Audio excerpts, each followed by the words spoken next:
Bueno, buenos. Ok, go ahead, dice la gente de Zoom.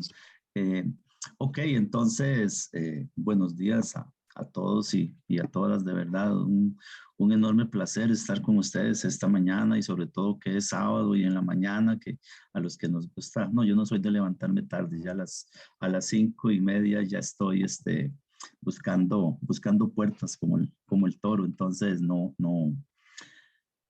tengo problemas con eso, pero sí, de verdad les agradezco que se hayan unido con nosotros esta mañana y espero de verdad que la charlita por lo menos les genere una inquietud y les sirva de algo eventualmente. La charla originalmente, bueno, perdón, mi nombre es Soldemar Vargas, yo trabajo desde el 96, trabajo con la UNED en la Escuela de Ciencias Exactas y Naturales y con Patria ahora en la Cátedra de Gestión Sostenible del Suelo, en los cursos de edafología y fertilidad de suelos y fertilizantes, básicamente.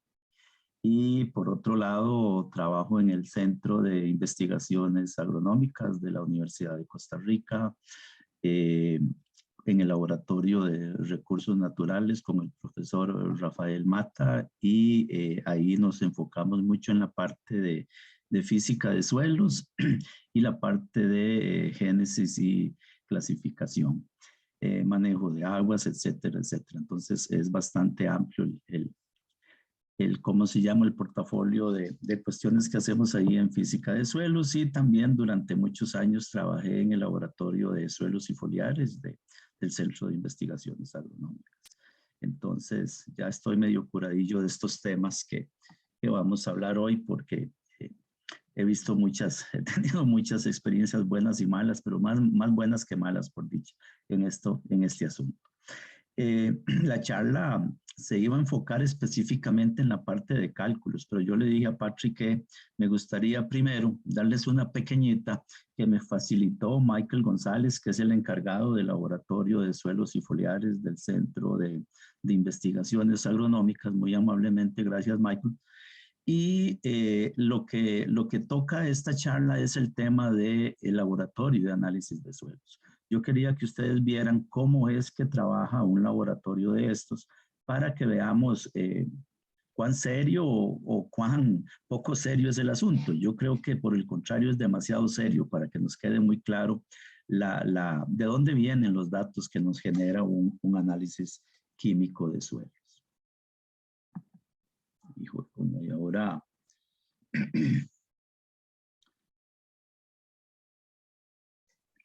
vamos a ver por qué no me pasó. Bueno, ok. Vamos a ver aquí. Todos los laboratorios de análisis de suelos, y eso quiero que lo tengamos muy claro, todos se toman muy en serio esta cuestión del análisis de suelos. O sea, no es algo que hacen como por hacerlo, sino que tienen objetivos muy específicos en la parte de garantizar la calidad de los ensayos.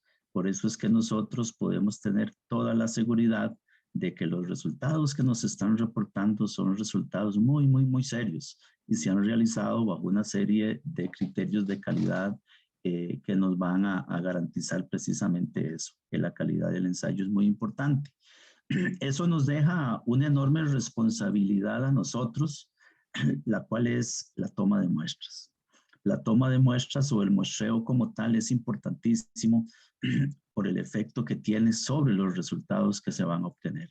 Porque los laboratorios per se garantizan la calidad de sus ensayos, pero si nosotros no realizamos un muestreo adecuado, entonces los resultados o la calidad de esos resultados van a ser cuestionables, sobre todo por la representatividad que tienen que tener, pero ya no es culpa del laboratorio, entonces es culpa de nosotros. Entonces, nosotros si vamos a hacer el muestreo, tenemos que tener muy claro cómo es que tenemos que hacerlo, y si vamos a encargar a otra persona que lo haga, yo creo que es nuestra responsabilidad darle una pequeña inducción a esa persona para que realice el muestreo de la forma más adecuada para garantizar la calidad de ese muestreo.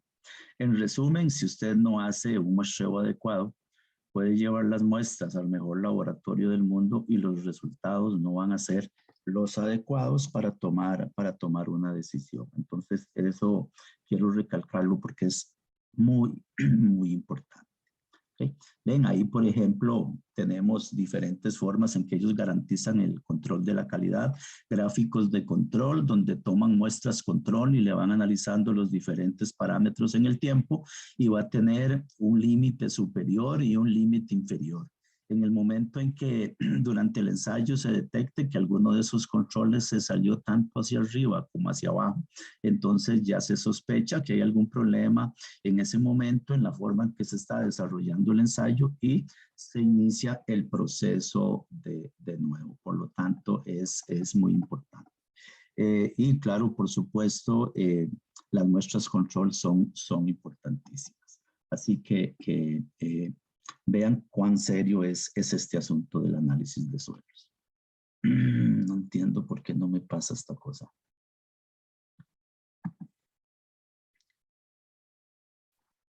Ups.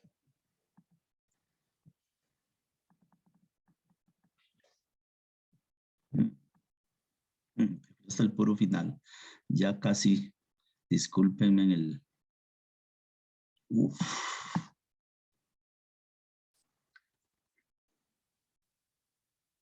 Ya casi llego al principio, es que no sé por qué se me fue esta cuestión hasta el puro final.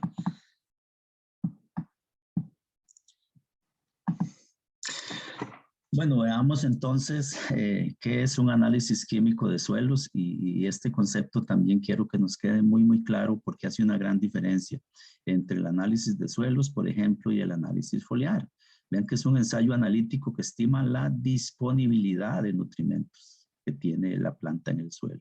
Disponibilidad, eso quiere decir que no nos interesa si en el suelo hay 1 tonelada de fósforo, sino que lo que nos interesa realmente es saber de esa tonelada cuánto tenemos disponible para la planta, porque eso es realmente con la que la planta puede contar, no con la tonelada que hay ahí. Entonces, esa es una de las utilidades de esta herramienta precisamente, que nos indica la cantidad de nutrimento que hay disponible para la planta en el suelo. Okay, entonces, eso es importantísimo que lo tengamos muy claro.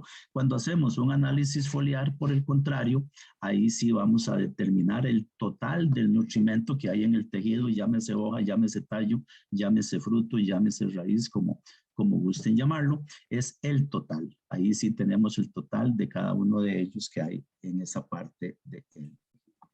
Rosemar, ¿podrías ponerlo en modo de presentación, por favor? Sí, correcto. El problema que he estado teniendo es que no me pasa la diapositiva. Ok, ahí. Ajá, exactamente. Ok. ¿Alguien me puede indicar cómo paso la diapositiva? Porque no le doy flecha para arriba, flecha para abajo, flecha para la derecha, flecha para la izquierda y no me Y pasa la diapositiva. pruebe con Enter, a ver si con Enter ok, pasa. perfecto, muchas gracias. Ve, entonces, ¿qué requisitos debe cumplir el análisis? Bueno, debe utilizar una serie de soluciones extractoras de la fracción disponible de los diferentes elementos. Lo ideal es que esté para los diferentes grupos de suelos. Ojalá tuviésemos estas soluciones extractoras validadas para todo, por lo menos para todas las órdenes de suelos del país y ojalá para la mayoría de cultivos más importantes. Eso sería mega, súper genial. Pero bueno, por las limitaciones del costo que involucra este tipo de investigaciones, no lo tenemos a ese punto, pero sí lo tenemos avanzado bastante, de tal forma que podemos confiar en los resultados que obtenemos de él. Y algo muy importante que tiene que tener esa solución extractora es tener los niveles críticos confiables, calibrados para esa solución extractora. Yo creo que si nosotros logramos obtener niveles críticos confiables para la Coca-Cola como solución extractora, podríamos utilizarla sin ningún problema, siempre y cuando tuviésemos los niveles críticos, porque eso es lo que nos va a permitir más adelante poder interpretar los resultados que obtengamos.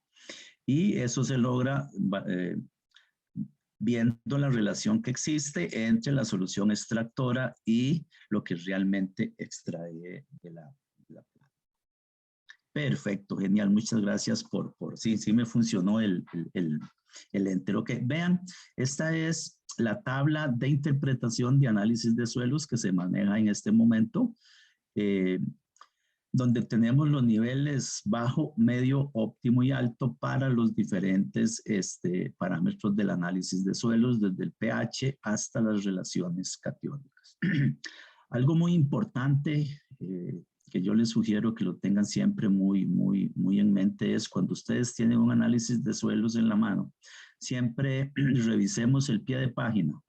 Ahí siempre vienen notas importantes, notas tan importantes como el tipo de solución extractora que se utilizó para cada una de las determinaciones y las metodologías. ¿Por qué les indico esto? Porque en el país se manejan al menos 2 soluciones extractoras, como vamos a ver dentro de un rato. Y usted podría estar comparando una solución extractora con otra. Eso no es malo, porque en algunos elementos las correlaciones son relativamente buenas, pero en otros no. Entonces, si tenemos una serie de ensayos que se han venido realizando en el tiempo, es importante que todos sean comparables. ¿Por qué? Porque fueron realizados bajo las mismas condiciones. ¿De acuerdo? En Costa Rica, en 1998 se decidió establecer una reglamentación en cuanto al análisis de suelos, plantas y aguas. ¿Para qué? Para que todos los laboratorios que estaban trabajando en este momento, en esta área, trabajáramos bajo las mismas, siguiendo los mismos protocolos, tanto de ensayo como de calidad, etcétera. Y por eso es que se dio ese decreto del 27307 del Ministerio de Agricultura y Ganadería, donde estableció un sistema que se llama PINAS. PINAS quiere decir Programa de Intercambio Nacional de Análisis de Suelos, y PINAF, que quiere decir Programa de Intercambio Nacional de Análisis Foliares, donde se toma una muestra control, se manda a los diferentes laboratorios, cada uno lo analiza y después se comparan los resultados para ver cómo anda uno en cuanto a la reproducibilidad de los datos originales que tenía esa muestra control. Entonces, esa es otra forma de establecer la calidad dentro de los laboratorios, porque si un laboratorio A se salía mucho o se sale mucho de los datos esperados, ya inmediatamente uno dice, bueno, algo no se está haciendo bien. Se ataca el problema y se corrige. Entonces, eso garantiza que los laboratorios que estén adscritos a este programa, que realmente son todos los que hay en el país, trabajemos de una forma conjunta y uniforme. ¿Para qué? Para que los datos sean más o menos comparables entre un laboratorio y otro y se trabaje con un sistema de calidad adecuado. En ese momento, estos eran los laboratorios que estaban adscritos: Agroanálisis, Agrotec, Bandeco, Cafesa, CATI, CIA, Cormana, Earth, Fertica y Café, el Tecnológico, Lambda, el MAC, Palmatica, Pindeco, Standard, la UNA, que el laboratorio es el INICEFOR. Algunos de estos laboratorios ya han desaparecido por algunas circunstancias, pero los demás todavía siguen metidos en esta ronda interlaboratorial.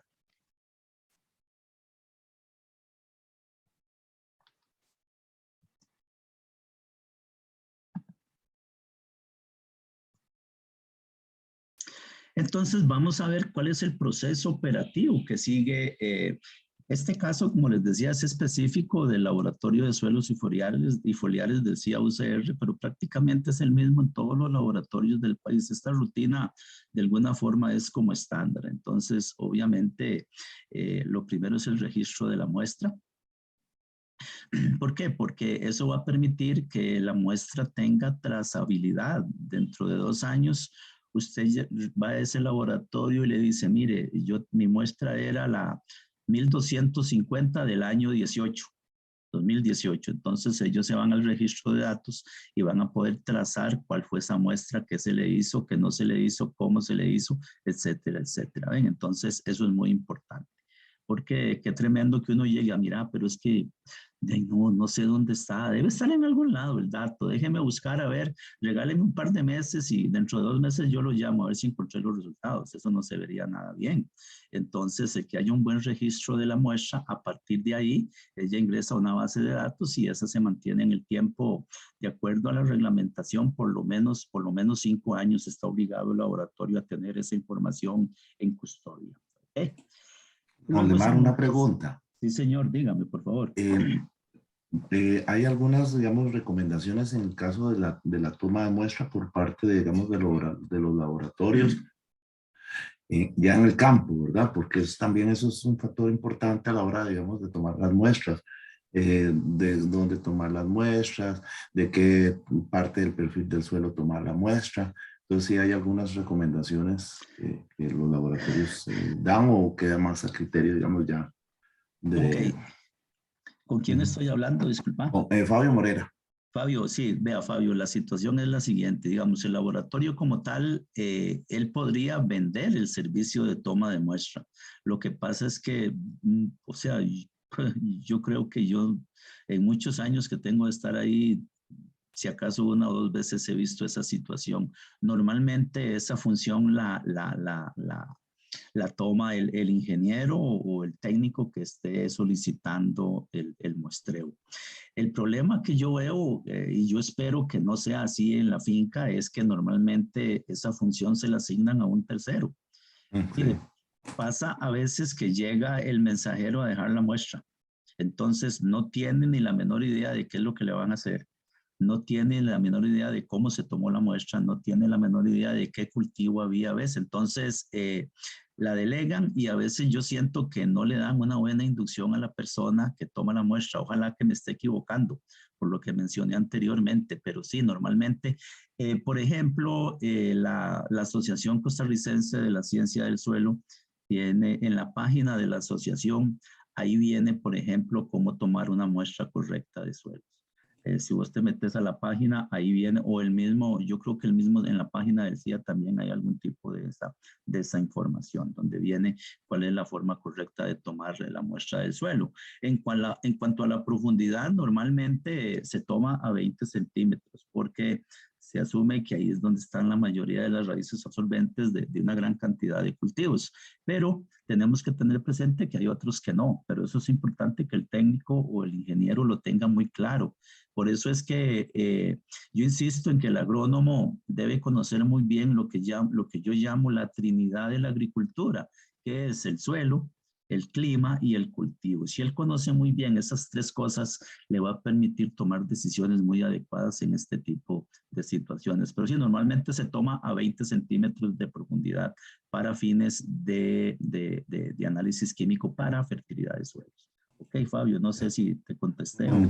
No, sí, sí, claro, muchísimas gracias. Con muchísimo gusto, perfecto. Bien, entonces, la siguiente etapa es el secado y la molienda, que eso es una preparación física de la muestra, donde básicamente lo que hacemos es eliminar el agua y molerla. ¿Para qué? Para que entre más fina sea la partícula que estamos procesando, el proceso de extracción va a ser más eficiente.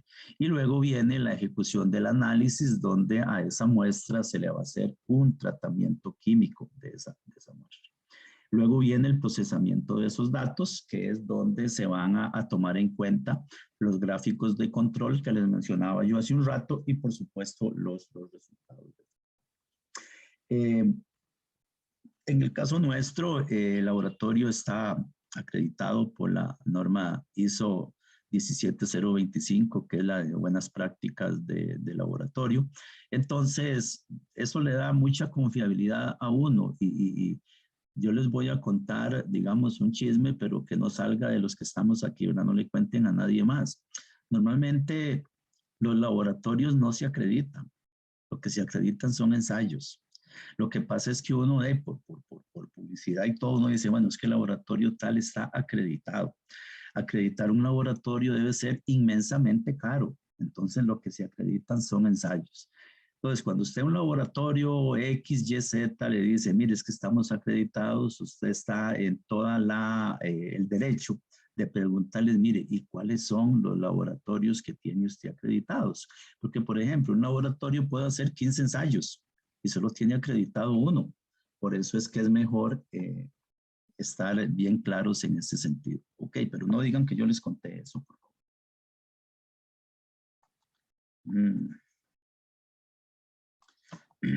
No me pasa esta cosa.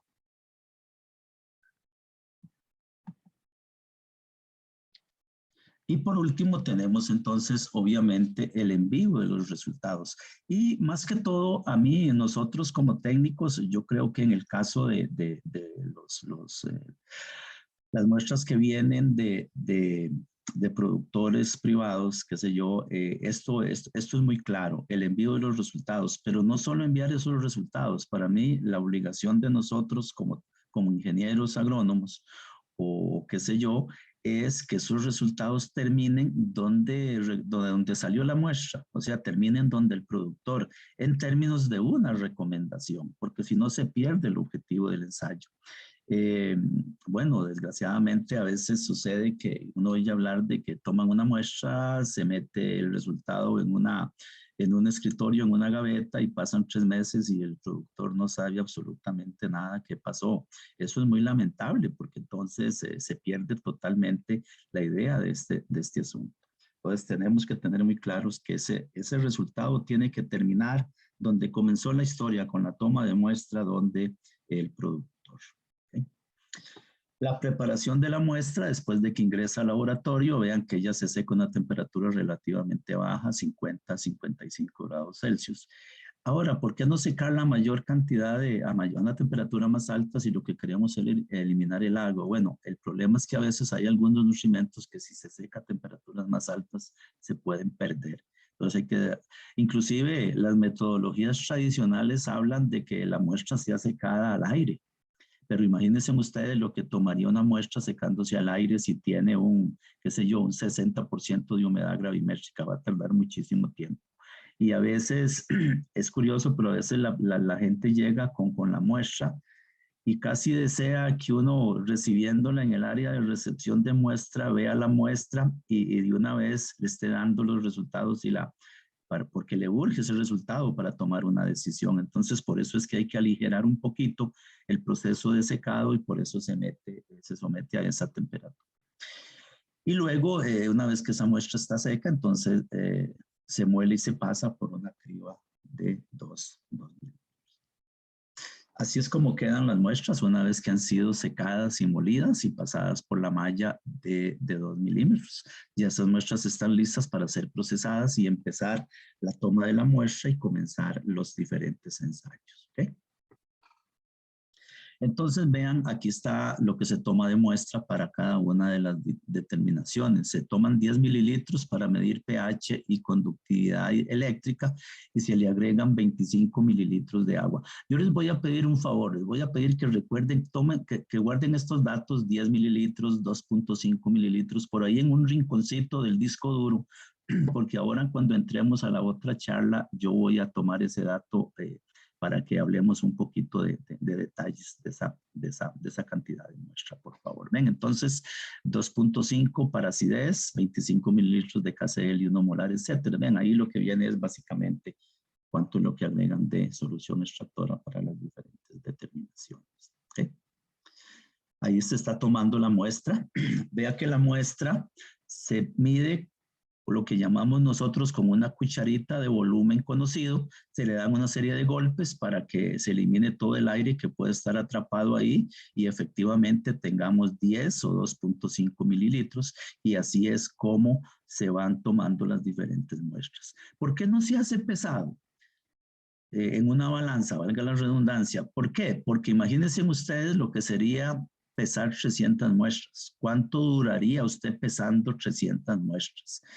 Hay que aligerar un poquito el proceso sin que eso signifique un detrimento en la calidad del ensayo. Y entonces Hunter, que fue el que desarrolló toda esta rutina hace algunos años, dijo, no, hagámoslo entonces midiendo el volumen con esa cucharita. Tenemos cuidado de que quede bien llena y entonces con eso aligeramos un poco el proceso de la medición. ¿Okay? Luego de que se agrega, se toma la muestra, se dispensa la solución extractora. Ven, ahí están calibrando precisamente los dispensadores de la solución extractora, garantizando que dispensen el volumen adecuado, los 25 mililitros que hablábamos anteriormente. Todo este mecanismo está diseñado para que usted trabaje lo más rápido posible. Vean que se trabajan 3 muestras simultáneamente, porque así está diseñado para que se pueda trabajar de una forma más rápida. Si no sería demasiado lento y duraría usted un mes en entregar el resultado del análisis y eso no es lo que quiere el usuario del ensayo. Pero si todo está bien calibrado, todo está, la calidad del ensayo no se desmejora. ¿Okay? Las soluciones extractoras que se utilizan para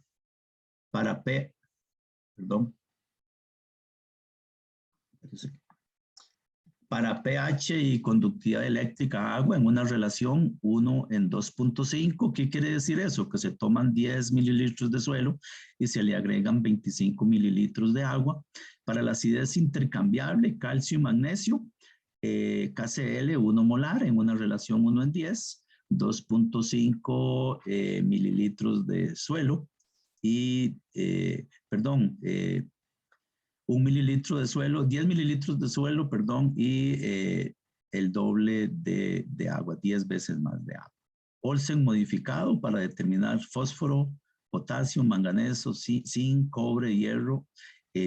La relación es también 1:10. Ahí está cómo es que está hecho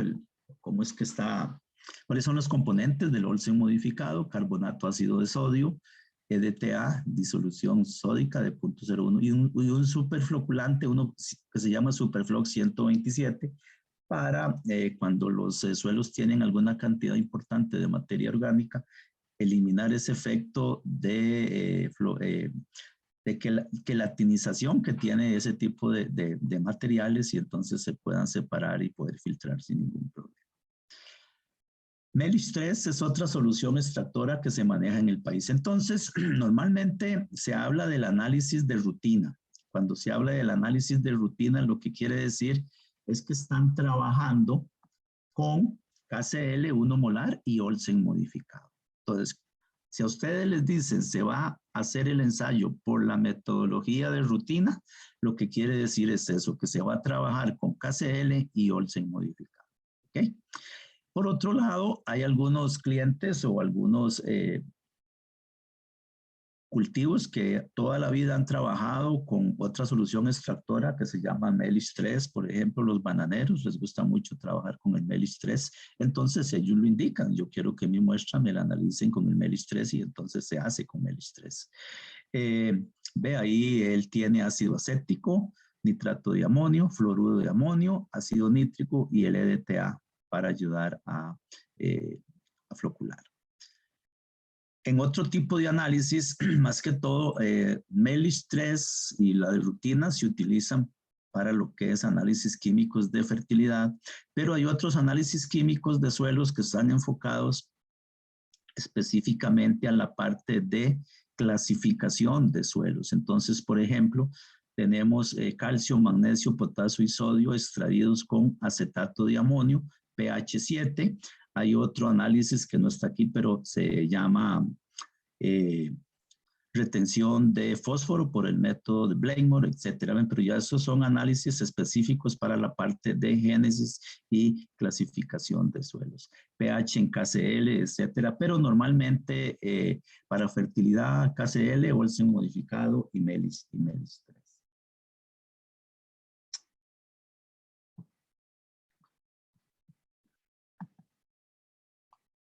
Entonces, una vez que se le agrega la solución extractora, la muestra hay que agitarla.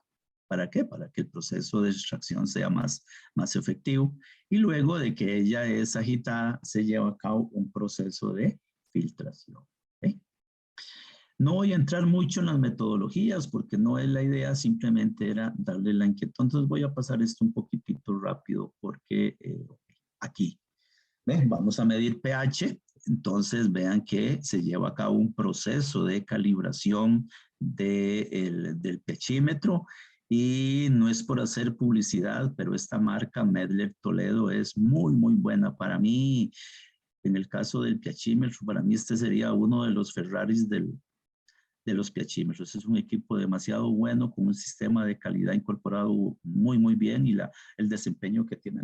Conste que no me está pagando nada la Medler Toledo por hacer la publicidad, pero lo importante es eso, se está calibrando el equipo. Ya eso garantiza entonces que el equipo, cuando va a hacer la medición, está trabajando en condiciones óptimas, y eso me garantiza la calidad del resultado que voy a obtener. ¿Okay? Ahí está midiendo la muestra. ¿Okay? Está midiendo conductividad eléctrica. ¿Ve? Está calibrando con un ¿cómo se llama? Con un estándar de 300 microsiemens por centímetro. Y aquí ya está haciendo la medición de pH. ¿Okay? La acidez, aquí no hay mucho que hacer, la metodología es muy sencilla, una reacción de neutralización ácido-base y una titulación después con hidróxido de sodio con fenolftaleína. Entonces eso me va a permitir determinar en qué momento hay un exceso de hidróxido de sodio, porque ya saturé todos los H+ que andaban molestando en el suelo, y entonces luego determinar cuál es la acidez que tenía esa muestra. ¿Ok? Ok, los elementos menores y mayores, una gran mayoría se leen con este equipo, que es un ICP. ICP quiere decir inducción acoplada de plasma. Este aparato, ahora vamos a ver otro que se utiliza en el análisis foliar, que se llama la absorción atómica. El ICP, por ejemplo, es un aparato que garantiza dos cosas: poder hacer lecturas hasta de partes por billón, mientras que en una absorción atómica normalmente lo que se puede leer, lo más fino que se puede leer son partes por millón, a menos que tenga un accesorio que se llama un horno de grafito, le aumenta la sensibilidad. Y este equipo además permite leer varios elementos al mismo tiempo. Entonces, aligera mucho o acorta muchísimo el tiempo en la determinación. Claro, este es un equipo sumamente costoso. Un equipo de estos puede costar en este momento, no sé, por decir una cantidad, pueden ser tal vez, no sé, más de $100,000 puede costar este aparato. En su momento, cuando comenzaron a salir, andaban por los $170,000, $150,000, pero ahora yo creo que se han abaratado un poquito. Sin embargo, yo creo que por ahí anda. Ahora, él tiene un tiempo de respuesta sumamente corto. Entonces, usted puede leer 300 muestras en un periodo de tiempo sumamente corto. Eso significa que el tiempo de respuesta del laboratorio es muy bueno. ¿Y cómo compite usted? Si tiene un laboratorio de suelos, compite por dos cosas: tiempo de respuesta y el costo del análisis. A la gente le interesa bueno, bonito y barato. Que usted cobre cómodo, decente, y que el resultado sea confiable y en un tiempo de entrega del resultado sumamente corto. Vean aquí, este es el aparato trabajando. Vean esa pantalla donde vienen una serie de gráficos. A la derecha, 1, 2, 3, 4, 5. Ahí hay 12 gráficos. Eso quiere decir que en este momento el equipo está leyendo 12 elementos al mismo tiempo. Entonces, eso aligera muchísimo el tiempo de respuesta. Para que se hagan una idea, ¿por qué se llama ICP? ¿Por qué lo de plasma? Resulta que ustedes ven una foto ahí donde se ve como una antorcha debajo de los gráficos. Ahí se están generando aproximadamente 5,000 grados Celsius. Es el estado plasma, es el estado del sol. Por eso es que el equipo tiene ese nombre y es tan caro y permite esa capacidad de respuesta por la técnica, digamos, la base química de la técnica que él lleva a cabo. El fósforo se extrae con Olsen modificado aquí y se hace por colorimetría. Él se puede hacer perfectamente con un ultravioleta visible, porque es por colorimetría, pero en el caso nuestro, la medición se realiza con un equipo que se llama FIA. Eso quiere decir Fluid Injection Analyzer. Eso es que es un analizador de inyección de flujo.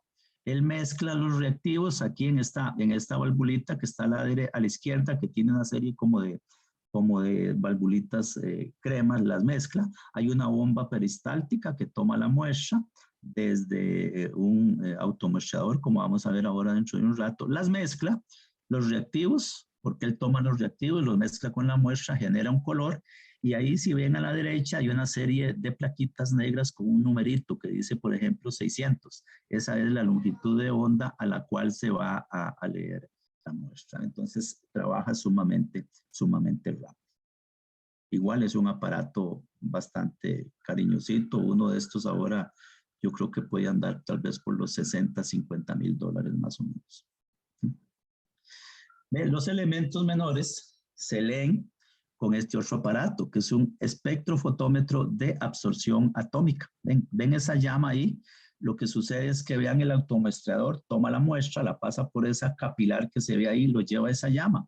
Esa es una solución, agua y el calcio o el magnesio o el potasio disueltos. Resulta que cuando llegan a esa llama, ahí hay aproximadamente unos 800 grados Celsius. Inmediatamente el agua ni se da cuenta, o sea, se evapora ipso facto, como dicen. Y entonces, ¿qué sucede? Me queda el calcio. Y resulta que cada elemento tiene una longitud de onda específica a la cual él emite. ¿Qué quiere decir eso? Resulta que yo tengo el calcio, comienzo a calentarlo, comienzo a meterle energía y los electrones de la periferia del átomo, los que están más alejados del átomo, pasan a niveles energéticos superiores, porque le estoy metiendo energía. Ellos son obligados a subir a ese estado energético superior. Pero resulta que ese es un estado muy inestable para el electrón. Dura 10 a la menos 8 segundos, no dura nada. Él inmediatamente regresa a su condición normal. Pero cuando él regresa a su condición normal, emite luz de acuerdo al átomo, con una cierta longitud de onda. Entonces, esa cantidad de luz que regresa, el equipo la mide y con esa longitud de onda que tiene él en una lámpara que se le pone con esa longitud de onda, él se da cuenta si está leyendo calcio, si está leyendo potasio, si está leyendo cobre, si está leyendo zinc, etc. Y el equipo por un algoritmo convierte eso en centimoles carga por litro de calcio, magnesio, potasio o partes por millón de cobre, zinc, manganeso, etc. Así es como trabaja este equipo. Ok, carbono, nitrógeno. El carbono y el nitrógeno, bueno, ya tenemos que tener muy claro que Walkley y Black murieron para hacer materia orgánica. Por serios problemas que tenía la metodología, no por el ensayo como tal, sino por problemas de contaminación. Recuerden que utilizamos dicromato de potasio, ácido sulfúrico concentrado. No sé si ustedes recuerdan lo que se calentaba el balón cuando uno agregaba esas dos sustancias dentro de la muestra y eso produce un montón de gases que son muy tóxicos. Y además el procedimiento dura su ratito, puede llevarse uno perfectamente un par de horas haciendo esa determinación. Pues resulta que ahora entonces se hace por una digestión seca, que realmente eso es lo que hace uno con la digestión húmeda, quemar la materia orgánica, pero la quema con sustancias químicas. En este caso, la quema con hornos, literalmente. Y entonces no se generan esos gases tan tóxicos y el tiempo de respuesta es sumamente corto. Vean, en esta ruedita ahí, ese es el portamuestras. Ahí meto yo la muestra pesada en un papel especial, la pongo ahí. Y luego el equipo abre una compuerta, que es ese sistema que se ve ahí. Inmediatamente esa muestra cae en horno y comienza a ser entonces ya es historia porque la metodología es más amigable con el ambiente y además la gran ventaja es que ella me permite leer, este detector me permite hacer carbono y nitrógeno al mismo tiempo. Entonces, Keldal también ya pasó a la historia, este tipo de equipo lo hace automáticamente. Eso aligera muchísimo el tiempo de respuesta, que es importantísimo, y además problemas de contaminación ya se eliminan prácticamente casi que en un 100%. ¿Ves? Estos son los análisis que yo les decía, otros análisis, boro y azufre en suelos por colorimetría, SIC y bases intercambiables, que eso es para clasificación de suelos, que eso es muy importante que se realice cada vez que usted va a hacer una, sobre todo si tiene sospecha que tiene un oxisol o un multisol, es importantísimo que haga esta determinación. Retención de fósforo por el método de Blaymore es un análisis importantísimo para clasificar antisoles, entonces estos son básicamente para clasificación de eso. ¿Okay? Análisis foliares. Entonces aquí terminamos la parte del análisis químico. No sé si alguien tiene alguna pregunta hasta ahora o continúo con el análisis foliar.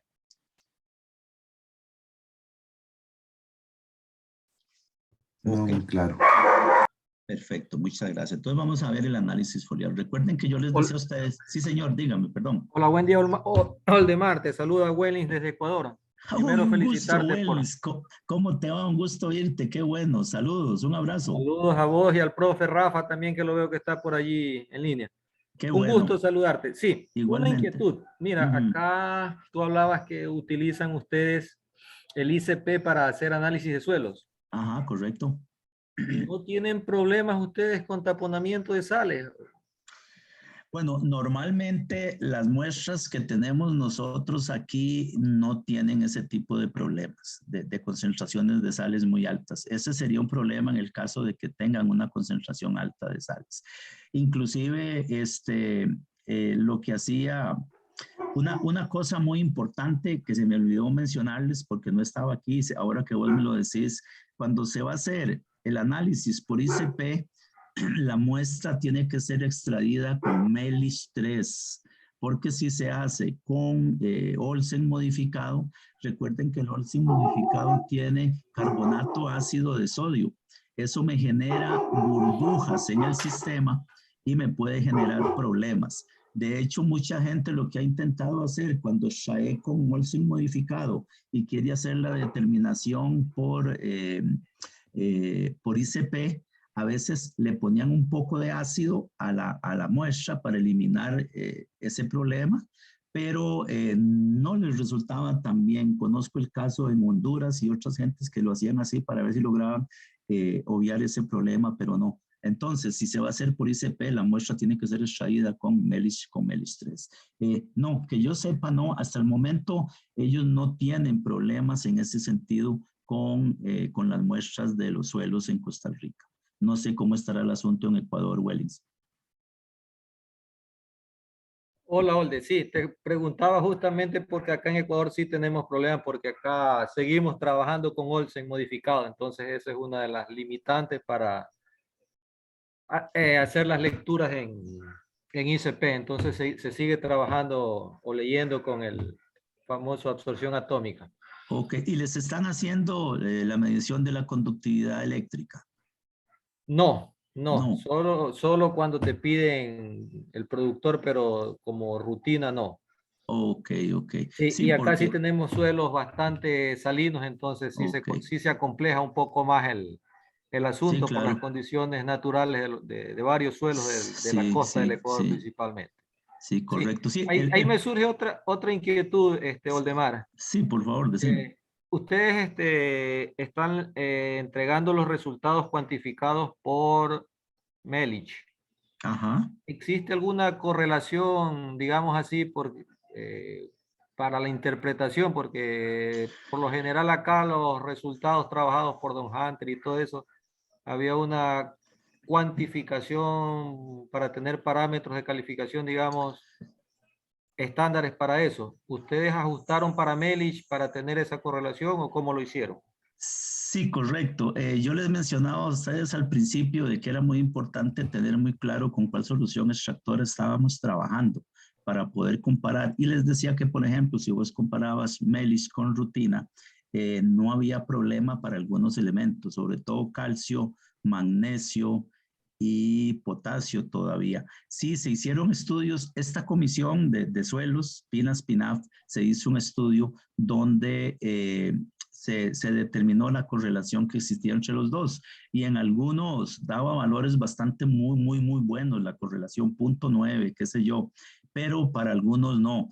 Déjame ver si en la charla que yo tengo ahora viene algo de eso. Si no, por favor, mándame un correo y yo con mucho gusto te mando el documento donde tengo esa información para que te quede más claro, por favor. ¿Ok? Ok, Olde. Vos tenés mi Perfecto. correo, por ahí, si no, apuntalo por favor, oldemar.vargas. Regálame un segundo.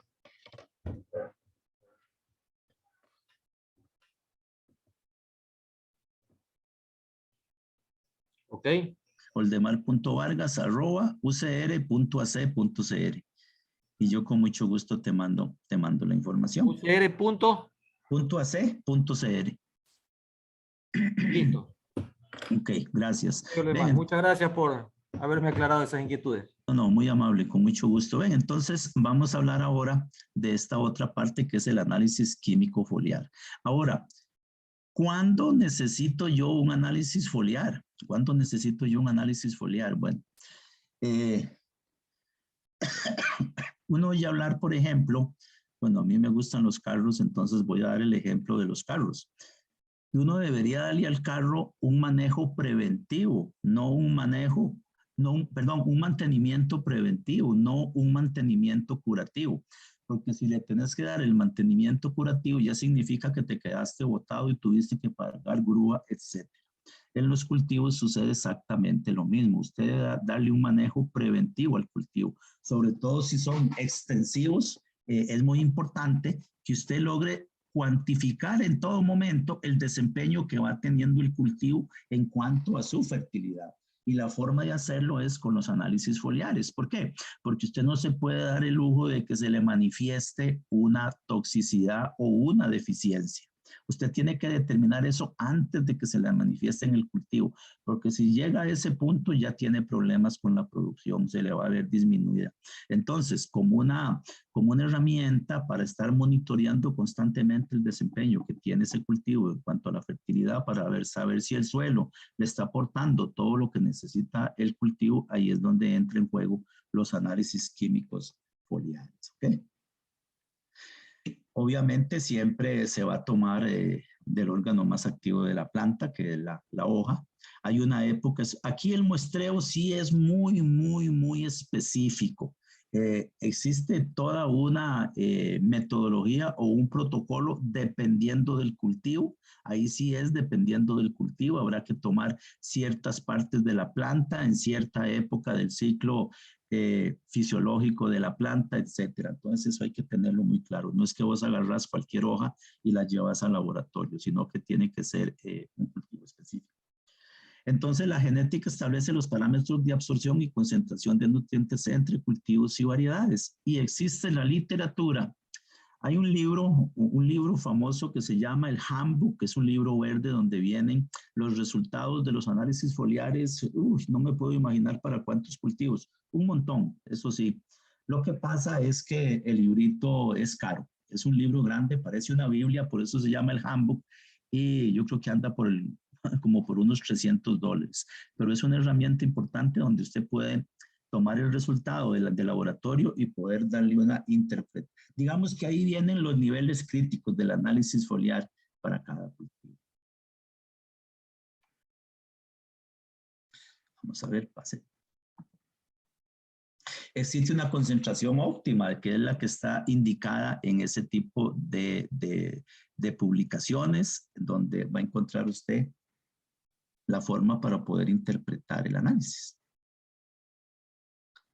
Ok, entonces ahí viene la sintomatología, depende de la movilidad de los elementos.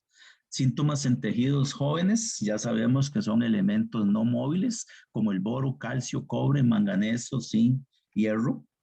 Síntomas en tejidos maduros, elementos móviles como el nitrógeno, el fósforo, el potasio, manganeso y zinc. ¿Okay? Ahora, ¿por qué es importante conocer la movilidad de los nutrientes en las plantas? Porque así vamos a saber dónde tenemos que muestrear, si arriba o abajo, como dice. De ahí viene algunas de las sintomatologías de deficiencias, pero lo importante es que no lleguemos a ese punto, que nosotros veamos la deficiencia en forma visual, porque ya ahí vamos a tener serios problemas. es una detección tardía del problema. Entonces, aquí el muestreo es, si en el análisis de suelos era vital, aquí es hiper, mega, super vital, ¿verdad? Discúlpenme la exageración, pero lo que quiero es que quede muy claro que el muestreo es importantísimo. Es un protocolo muy, muy específico para los diferentes cultivos. En este caso, por ejemplo, tenemos el apio, el tejido más apropiado y la época de muestreo. Vamos a ver cómo anda la historia. Entonces, el peciolo de la hoja más reciente y la época de muestreo, mitad del periodo vegetativo. Ven, entonces, así está para cada cultivo. ¿Cuál es la hoja que tenemos que muestrear? Y, ¿cómo se llama? ¿En qué época? Y qué cantidad de partes del cultivo tenemos que tomar. En este caso dice que son de 40 a 50 peciolos, ¿ok?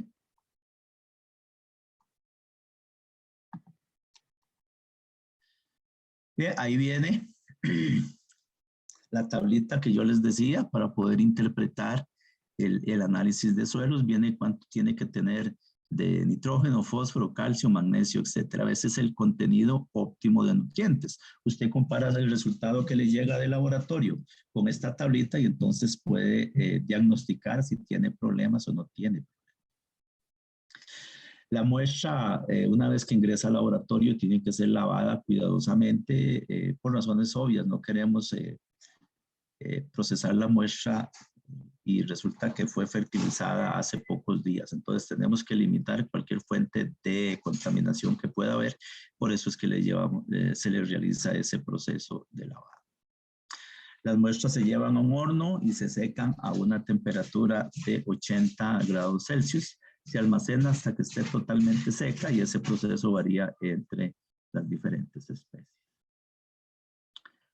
Una vez seca la muestra, se pasa por una malla se muele y se pasa por una malla de 2 milímetros y al final lo que obtenemos es un polvito sumamente fino. Se pesan 0.5 gramos de muestra seca y molida, ¿ok?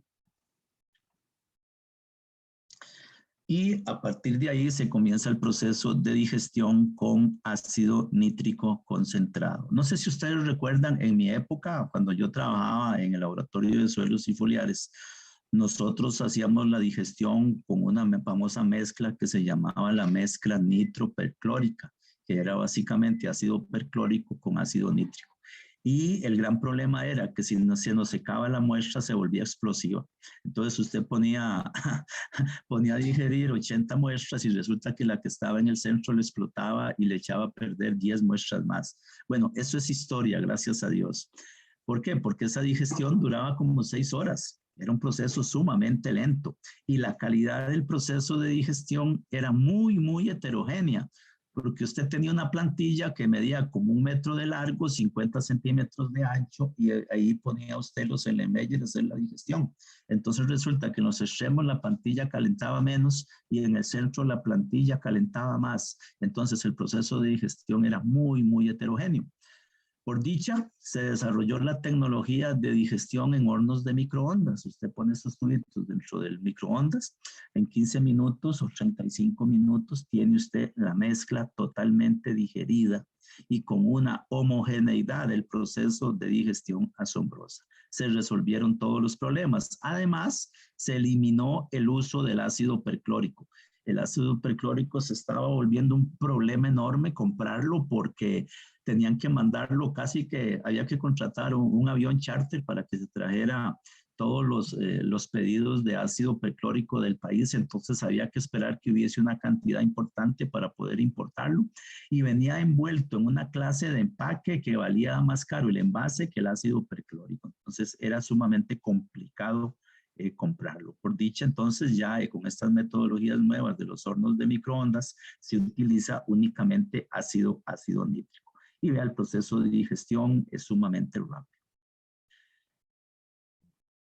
Una vez que la muestra es digerida, se trasvasa, ve, ahí están sacando las muestras del horno del sistema, son trasvasadas y entonces se trasvasan a un balón aforado y los viales son llevados al plasma donde son leídos los elementos. Ese es un ejemplo de un análisis de un análisis foliar. ¿Sí? Ahí está el equipo. A mí me hace una gracia porque yo veo estos videos y me recuerda esta serie de televisión, ¿cómo es que se llama? CSI es como se llama, yo creo, donde ven esos aparatos trabajando como robots por todo lado. Bueno, a este nivel ha llegado la tecnificación de los equipos de laboratorio en los análisis foliares. No tiene nada, absolutamente nada que envidiarle a un laboratorio químico donde analicen cualquier matriz que usted se pueda imaginar. Por eso tengan la certeza de que el resultado desde el punto de vista del laboratorio es total, absoluta y completamente confiable. ¿Que están libres de error? No, por supuesto que no están libres de error porque no existe ninguna determinación en ninguna parte del mundo, aunque la hagan en el laboratorio más increíble que ustedes se puedan imaginar, que esté libre de errores, porque el error está inherente al equipo. Grande o pequeño, dependiendo del equipo, pero siempre toda lectura va a tener un error. Pero sin embargo, en los laboratorios se garantiza de que el error va a ser el mínimo posible. ¿Okay? Ahí está, también para leer el nitrógeno de las muestras foliares se sigue el mismo proceso que con las muestras de suelos y se utiliza de hecho el mismo equipo. ¿Okay?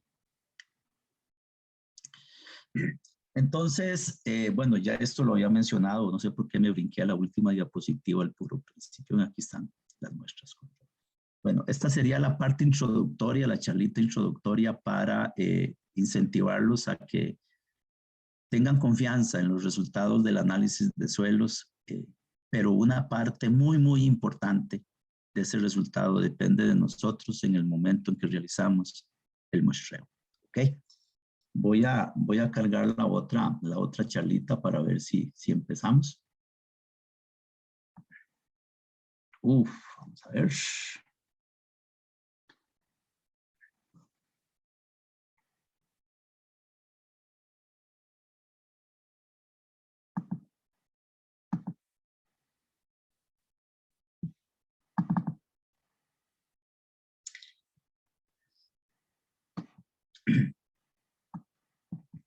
¿La ven, compañeros?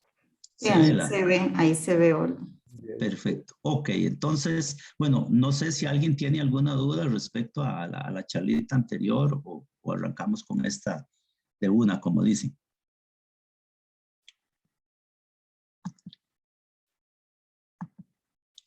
Vamos a ver, porque es que está aquí. Hola, Olde. Sí, señor. Vuelve, decime, por favor. Sí, no, yo simplemente felicitarte por esa excelente charla, como te dije al inicio, y sí, y comentar también que a veces, muchas veces, bueno, y sucede acá en Ecuador, que le echan la culpa de ciertos resultados al laboratorio, y como tú lo mencionaste, la culpa es mínima del laboratorio. Realmente el mayor error está en la precisión de quién muestrea. Correcto. De cómo se muestrea para tener resultados.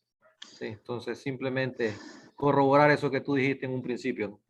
Perfecto, no, muy amable, bueno, te lo agradezco mucho y sí, definitivamente, por eso fue que yo quise dar esta charlita al principio, esa era la idea precisamente, que nos concientizáramos de que el laboratorio como tal nos garantiza que el resultado es confiable, pero la otra parte y una de las más importantes diría yo es el muestreo. Entonces, esa era la idea. Muchísimas gracias, Willy, muy amable. Bueno, vamos a continuar ahora sí sobre esta otra, que la idea es que veamos qué pasa con esos datos, qué hacemos con esos datos. Y muchos de ustedes estarán diciendo en Oldemar cómo se complica la vida Oldemar si ya hay programas, las empresas tienen programas que me hacen todos esos cálculos. Yo nada más le meto los datos del análisis de suelos y por el otro lado me sale la receta de qué fórmula tengo que poner y cuánto tengo que poner, etcétera, etcétera, etcétera. Bueno, la idea mía, y eso es efectivamente así es, pero la idea mía es que sepamos de dónde sale esa información, qué es lo que hace ese programa para obtener ese resultado, porque a veces, a veces nos dan un número y bueno, ¿y qué pasó con ese número? ¿De dónde salió? ¿Cómo salió? Y eso es lo que a veces a uno se le complica, porque lo tiene que hacer a pie y ya uno no es capaz de hacerlo porque no sabe cómo hacerlo. Mire, a mí me hace mucha gracia con la era moderna, con tanta tecnología y tanta cosa, y cada vez la tecnología avanza y cada vez es más la automatización, y ya los teléfonos son más inteligentes que el dueño. Es más, ya casi le dice bruto el teléfono al dueño porque no lo sabe manejar. Y resulta que llega usted a un lugar a hacer una compra, tan sencillo como eso, y se cayó el sistema y no te pueden vender nada, porque no hay nadie que sea capaz de hacerte una factura a mano. Es increíble. O llega usted a pagar la luz y se cayó el sistema y ya nadie te puede cobrar la luz, o el agua, o el teléfono. Dios mío, qué dependencia tan grande de la tecnología. Entonces, a veces me preocupa eso, que seamos tan dependientes de la tecnología, pero bueno, hacia eso vamos, y los jóvenes y las generaciones que vienen, todo va a ser a pura tecnología. Bueno, pero eso será ya problema de ellos. Pero yo todavía creo un poquito en el saber qué hay detrás de esa tecnología. Por eso es que quise presentarles esta charlita el día de hoy. Me interesa mucho esa fotito que está. Primero les puse una serie de equipos que hay en los laboratorios de suelos y foliares, que ya los vimos hace un rato. Pero esta foto, esta microfotografía, es de una arcilla, para que de una vez tengamos claro que las arcillas, los limos y las arenas no son una leyenda urbana, sí existen. No es algo que se inventó o boyocos o qué sé yo, no, sí existen. Entonces, ahí tenemos una esmectita, una vermiculita y un feldespato, una fotografía tomada con un microscopio especial, con una altísima resolución. Pero ven, ahí se las presento para que la saluden y les digan: mucho gusto, doña Arcilla, mucho gusto, feldespato. Son los minerales del suelo, sí existen, no es una leyenda urbana. Ok, bueno, eso es pura filosofía, entonces sigamos adelante, por favor. Ok, algo que tenemos que tener muy presente es que yo les hablaba a ustedes hace un rato de la trinidad del suelo. Claro, el suelo tiene un componente químico, un componente físico y un componente biológico que son sumamente importantes. Es un sistema, ellos están totalmente relacionados, y el suelo como tal, ya a nivel de producción, todos estos tres componentes van a estar muy relacionados con el clima y con el cultivo. Pero vean qué interesante. Por ejemplo, en el laboratorio de nosotros, ahí en el CIA, se pueden analizar 18,000 muestras de análisis químico para fertilidad en un año. Eso son un montón de muestras. Y resulta que hacemos nada más 3,000 de textura.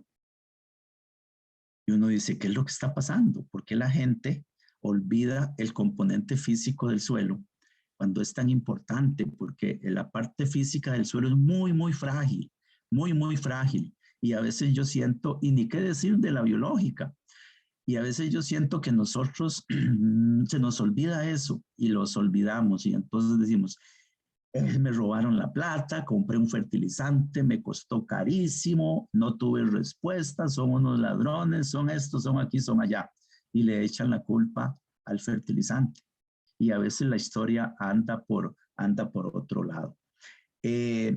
No sé, Patrick, si vos me contestás el chat, porque, o déjame, tengo una pregunta en el chat, entonces no sé si vos me... No, es un comentario. Ok. Que Bueno. dice: la parte biológica ha sido la más olvidada y es muy importante. Correcto, bueno, muchas gracias. ¿Ves? Entonces, Cualquier como cosa, les si hay preguntas, yo te digo. De acuerdo, muchas gracias. Ven, entonces es increíble. Y si hacemos 3,000 de textura, seguro de la parte biológica son 100 nada más. Porque hemos olvidado desgraciadamente que uno de los factores formadores de suelo más importantes es la parte biológica del suelo, es la que le da vida. Y hablando de esto, o sea, si comienzo a filosofar, me llevo las 2 horas hablando de esto y no avanzo, pero nada más para amarrar el asunto. Yo tengo un problema químico en el suelo, llámese una deficiencia de calcio, magnesio, qué sé yo. Voy y compro un saco de fertilizante y digamos, arreglo el problema. Pero resulta que tengo un problema de compactación seriosísimo en la finca y yo no puedo ir y comprar un saco de descompactador. Muchos dirán, sí lo pueden comprar, se llama materia orgánica. Correcto. y eso es cierto.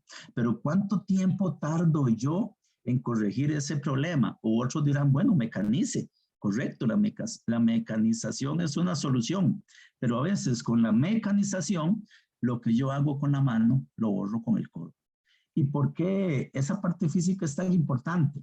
¿Por qué? Porque ahí es donde se da la dinámica del agua, la dinámica del aire, y eso es importantísimo en la parte química del suelo.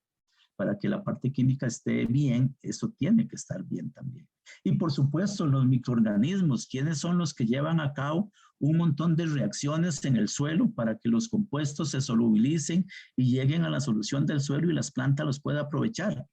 Los microorganismos, ¿quiénes son los que mejoran la estructura del suelo? Los microorganismos, materia orgánica. ¿Y por qué? Y materia orgánica en el suelo es sinónimo de microorganismos en el suelo, a menos que tengamos temperaturas muy bajas y estos señores se pongan el abrigo y se van porque hace mucho frío y no llevan a cabo sus funciones en el suelo. Pero bueno, no, en nuestras condiciones no tenemos tanto ese tipo de problemas, son otro tipo de problemas que tenemos, pero es importantísimo esos tres factores o componentes del suelo son básicos y tenemos que tenerlos en cuenta siempre. Mire, ahora vamos a hablar de cálculos. La prueba de densidad aparente en un suelo es, me van a disculpar la expresión, pero así decía mi abuelo, es más sencillo que un calzoncillo de manta. Tal vez los jóvenes no van a saber de qué estoy hablando, pero los de mi generación sí van a saber. ¿Por qué? Porque es sumamente sencillo. ¿Y cómo se justifica que usted haga cálculos con los análisis de suelos asumiendo que el suelo tiene una densidad aparente de 1? Eso no se vale, porque es sumamente sencillo de hacer y las decisiones que usted puede tomar con base en ese resultado son muy, muy importantes. Bueno, ya me desahogué un poco, vamos a continuar entonces, por favor. Okay.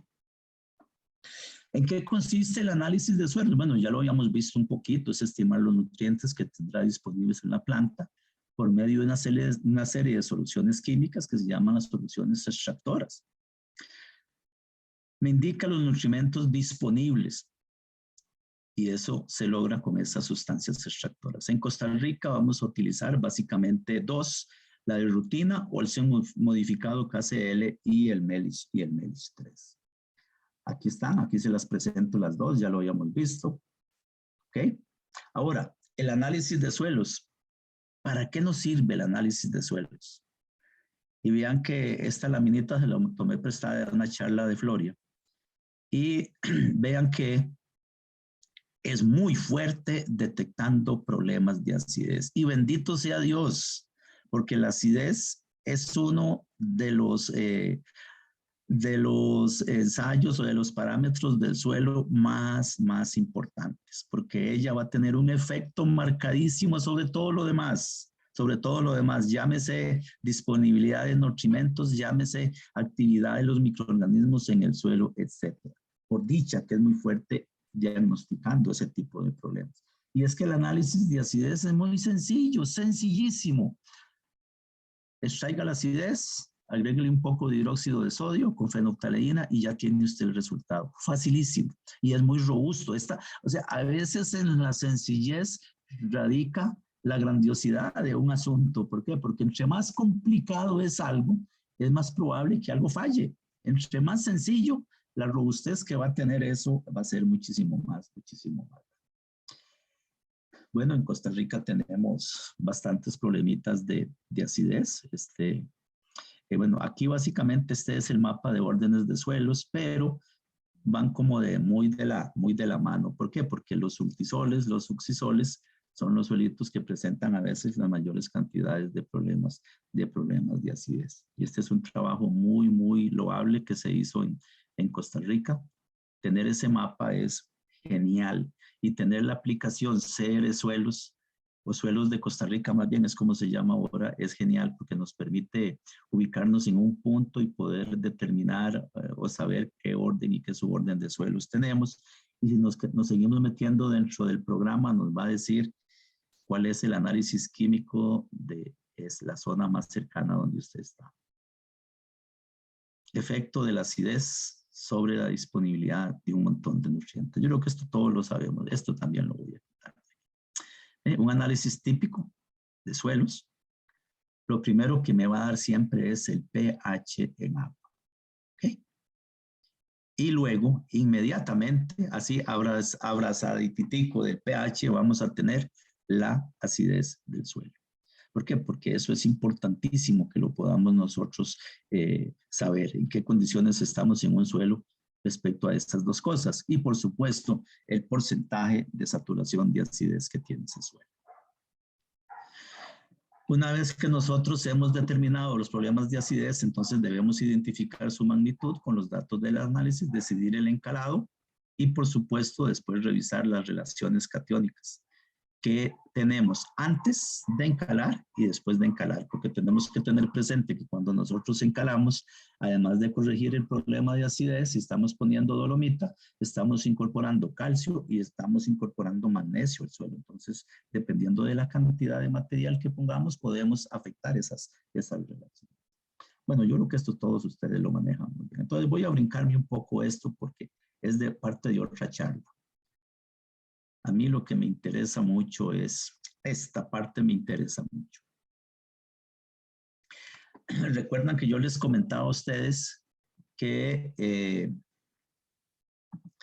había una comisión nacional que se había creado en 1998 que se llamaba PINAS-PINAF y luego de analizar, yo creo que son 2000 muestras, este trabajo lo hizo el compañero Marco Corrales, que Dios lo tenga en su gloria, bendito sea Dios, y se analizaron aproximadamente 2000 muestras para obtener esos datos.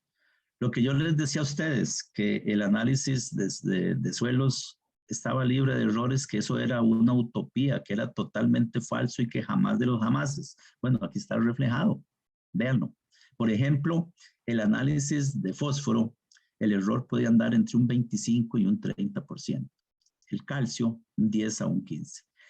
¿Qué sucede? ¿Por qué esos errores tan grandes? Si un químico analítico ve estos datos y me dice a mí, qué poco serios son ustedes, y sí, tal vez tenga razón desde el punto de vista de un químico analítico, pero desde el punto de vista de un agrónomo, donde sabemos que tenemos una matriz demasiado complicada que se llama suelo, no nos queda de otra, es lo que tenemos. Y es lo que existe y es con lo que tenemos que trabajar. Lo que quiero que vean, bueno, ¿cuáles son los dos más altos en variabilidad? El fósforo y vean el dato del boro en suelos. 50 a un 60% de variación. ¿Qué nos quiere decir eso? Que definitivamente hacer la determinación del boro en suelos no tiene sentido, porque el resultado es sumamente... no tiene nada de confiabilidad. ¿Qué es lo que nos está fallando? Bueno, la solución extractora que estamos utilizando.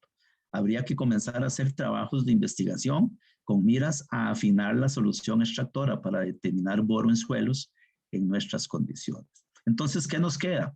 Bueno, lo mejor es hacer el boro foliar entonces, que es más confiable la determinación. Ven, entonces, toda determinación tiene un error intrínseco asociado al error que tenga todo el proceso, todos los procesos que involucran el desarrollo de esa determinación. ¿Cómo se maneja eso? Bueno, por ejemplo, bueno, aquí está calcio, magnesio, potasio, acidez, un 10 a un 15%, fósforo y zinc, un 20 a un 25%. Por eso decimos que en esos elementos es donde es más fuerte el análisis de suelos en cuanto a precisión. ¿Qué quiere decir eso? Por ejemplo, si tengo un calcio con un 10% de variabilidad y me reportan un dato de 4 centimol carga por litro. Bueno, sí quiere decir que el dato verdadero está entre 3.6 y 4.4. Les voy a contar una historia. No sé si ustedes se acuerdan de O.J. Simpson. Ese era un famoso jugador de fútbol americano. Después se hizo actor de cine y terminó matando a la esposa porque andaba con otra persona. No se sabía si era cierto o no era cierto. Yo no soy quien para juzgar, me declaro loco. Lo que quiero contarles es que O.J. Simpson tenía muchísimo dinero, entonces contrató un equipo élite de abogados para que lo defendieran en el juicio.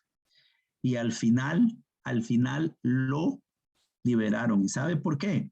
Porque los abogados, el fiscal en ese tiempo, estoy hablándole, no sé, ¿qué serán? 90 y pico por ahí. ¿Cómo se llama? El que no es el abogado, el que está diciendo que es culpable, el fulano, ese se llama el fiscal. Es fiscal, decía, presentaron los datos de unas determinaciones de sangre en el lugar del asesinato, qué sé yo, y dijo que esos resultados, y lo dijo no una vez, lo dijo hasta que se cansó, se lo dijo al juez en su cara, que esos datos eran absolutamente confiables porque estaban libres de errores. Y entonces el abogado defensor de O.J. Simpson, que era muy inteligente, se fue al laboratorio donde habían hecho los análisis de sangre y les dijo, bueno, muéstrenme a ver cómo sacaron esos resultados. Y se dio cuenta que no tenían calibrados los equipos. Entonces no tenían ni la menor idea del porcentaje de error que tenían esas determinaciones. Entonces el abogado le dijo al fiscal y al juez, mire, discúlpeme, pero esos datos usted no me los puede poner como una prueba fehaciente, porque usted no tiene ni la menor idea del error que tiene. Y les aceptaron ese argumento y O.J. Simpson se salvó. Por eso es que en medicatura forense este asunto de la incertidumbre lo manejan a un nivel astronómico. Yo no me puedo imaginar trabajar en el OIJ y haciendo una determinación donde yo puedo, con mis resultados, yo puedo mandar un fulano a la cárcel o puedo mandar a la calle al peor asesino que ustedes se puedan imaginar. Pero en fin, lo importante es eso, toda determinación tiene un porcentaje de error, definitivamente. Ok, ahora sí, vamos a empezar un poquitito el tema al que vinimos hoy. Si nosotros vemos, perdón, no sé si alguno tiene alguna pregunta hasta este momento. Y Patrick, ¿cómo vamos con el chat? Que veo cuatro cuestiones ahí. ¿Alguien tiene alguna? No, solo Yesenia consulta si los costos de las pruebas físicas, químicas y biológicas en la UCR, ¿verdad? Ok, díganmele a la compañera, por favor, que se meta a la página del CIA, por favor. Y ahí donde están hay una pestaña que dice servicios. Ahí viene el laboratorio de suelos y foliares, laboratorio de recursos naturales, laboratorio de microbiología, y ahí ella se puede meter y vienen los costos de cada uno de ellos y cuáles son los que se hacen, ¿ok? Así de sencillo. Se mete a la página, se va a la pestaña que dice servicios, ponga CIA UCR, porque si pone solo CIA la manda a Estados Unidos, allá a Michigan, no sé dónde es que está la CIA, entonces CIA UCR, y entonces ahí le sale en esa pestaña de servicios, ahí viene desglosado por cada uno de los laboratorios, cuáles son los costos y cuáles son los ensayos que se hacen en cada laboratorio. ¿De acuerdo? Ok, perfecto. Entonces, si nosotros vemos un análisis químico de suelos, vemos que ellos tienen diferentes unidades, cada uno de los parámetros. Si vemos el pH es en agua, el pH no tiene unidad. Vemos la acidez, el calcio, magnesio, potasio, todos ellos están expresados en una unidad que se llama centimol carga por litro. Si nos vamos al otro lado, el fósforo, zinc, cobre, hierro, manganeso, está en miligramos por litro o partes por millón. Si vemos el nitrógeno está en porcentaje, entonces tenemos un zambrote de unidades ahí, tenemos 3 unidades diferentes. Y al final, nosotros, ¿qué es lo que necesitamos aplicar? Un fertilizante. Y ese fertilizante, ¿en qué unidad necesitamos cuantificarlo? En kilogramos por hectárea. Entonces, de alguna forma, nosotros tenemos que ingeniárnosla para poder convertir centimol carga por litro, partes por millón y porcentaje a kilogramos por hectárea. Y eso es lo que vamos a hacer nosotros en este momento. ¿Okay? Primero que nada, tenemos que tener muy claro la definición de una hectárea. Yo creo que esto a muchos de ustedes les va a sonar así como tonto que yo lo haga, pero a veces las cosas más fáciles o las que tiene uno a la vista son las que no ve. Una hectárea tiene una área de 10,000 metros cuadrados y el volumen de una hectárea a una profundidad de 20 centímetros, 0.2 metros, va a ser 2,000 metros cúbicos por hectárea. Por eso les decía a ustedes que si cambia la profundidad de muestreo, me va a cambiar ese volumen. ¿Por qué? Porque si fuera 0.4 voy a tener 4.000 metros cúbicos por hectárea. Si fuera 0.1 voy a tener 1.000 metros cúbicos por hectárea. Si es 0.6 voy a tener entonces 6.000 metros cúbicos por hectárea. Y ahora yo necesito ver cómo determino, si ya tengo el volumen de la hectárea, cómo determino la masa de una hectárea, los kilogramos. Entonces, si nos acordamos de la definición de densidad, densidad es masa entre volumen. Si yo tengo la densidad aparente, por eso les decía que es una determinación muy sencilla, muy sencilla, pero a la vez muy importante en este tipo de cálculos. Si yo tengo la densidad aparente, yo digo, bueno, si la densidad es masa entre volumen, si yo multiplico la densidad por el volumen, voy a obtener la masa. Y eso es lo que vamos a hacer aquí. ¿Ve? Si yo tengo que la densidad aparente de esa hectárea es de 1 gramo por centímetro cúbico, que es lo mismo que decir 1.000 kilogramos por metro cúbico, y yo lo multiplico por la masa, que eran 2.000 metros cúbicos, eso quiere decir que yo tengo en una hectárea, ojo, 2 por 10 a la 6 kilogramos por una hectárea. ¿Recuerdan cuánto había que tomar de muestra del suelo para hacer el análisis?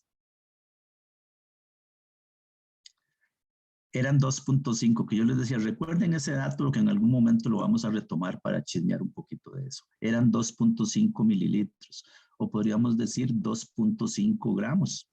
Entonces vean ustedes, 2.5 gramos me están dando la información de 2 por 10 a la 6 kilogramos. La conclusión de esto es que el análisis es un acto de fe.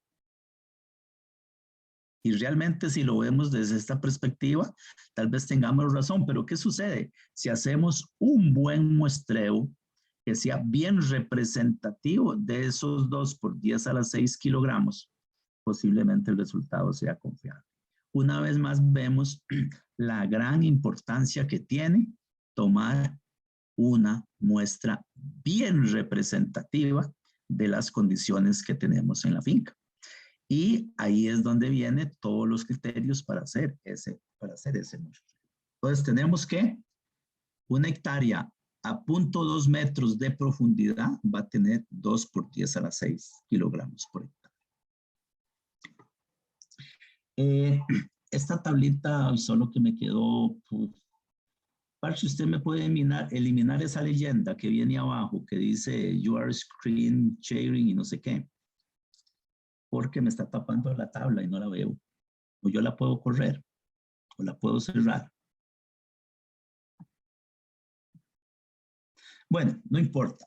Espero que tal vez ustedes sí puedan verlo. Esta tablita la hice con la siguiente intención. Vean qué cómodo que estoy yo sentado en una ignimbrita allá en la zona sur, tomando el sol, donde se ve el efecto que tuvo la glaciación que hubo en Costa Rica hace no sé cuántos miles de años. ¿Ve? Esa es la parte bonita de trabajar en suelos. Usted en una oficina no puede hacer eso.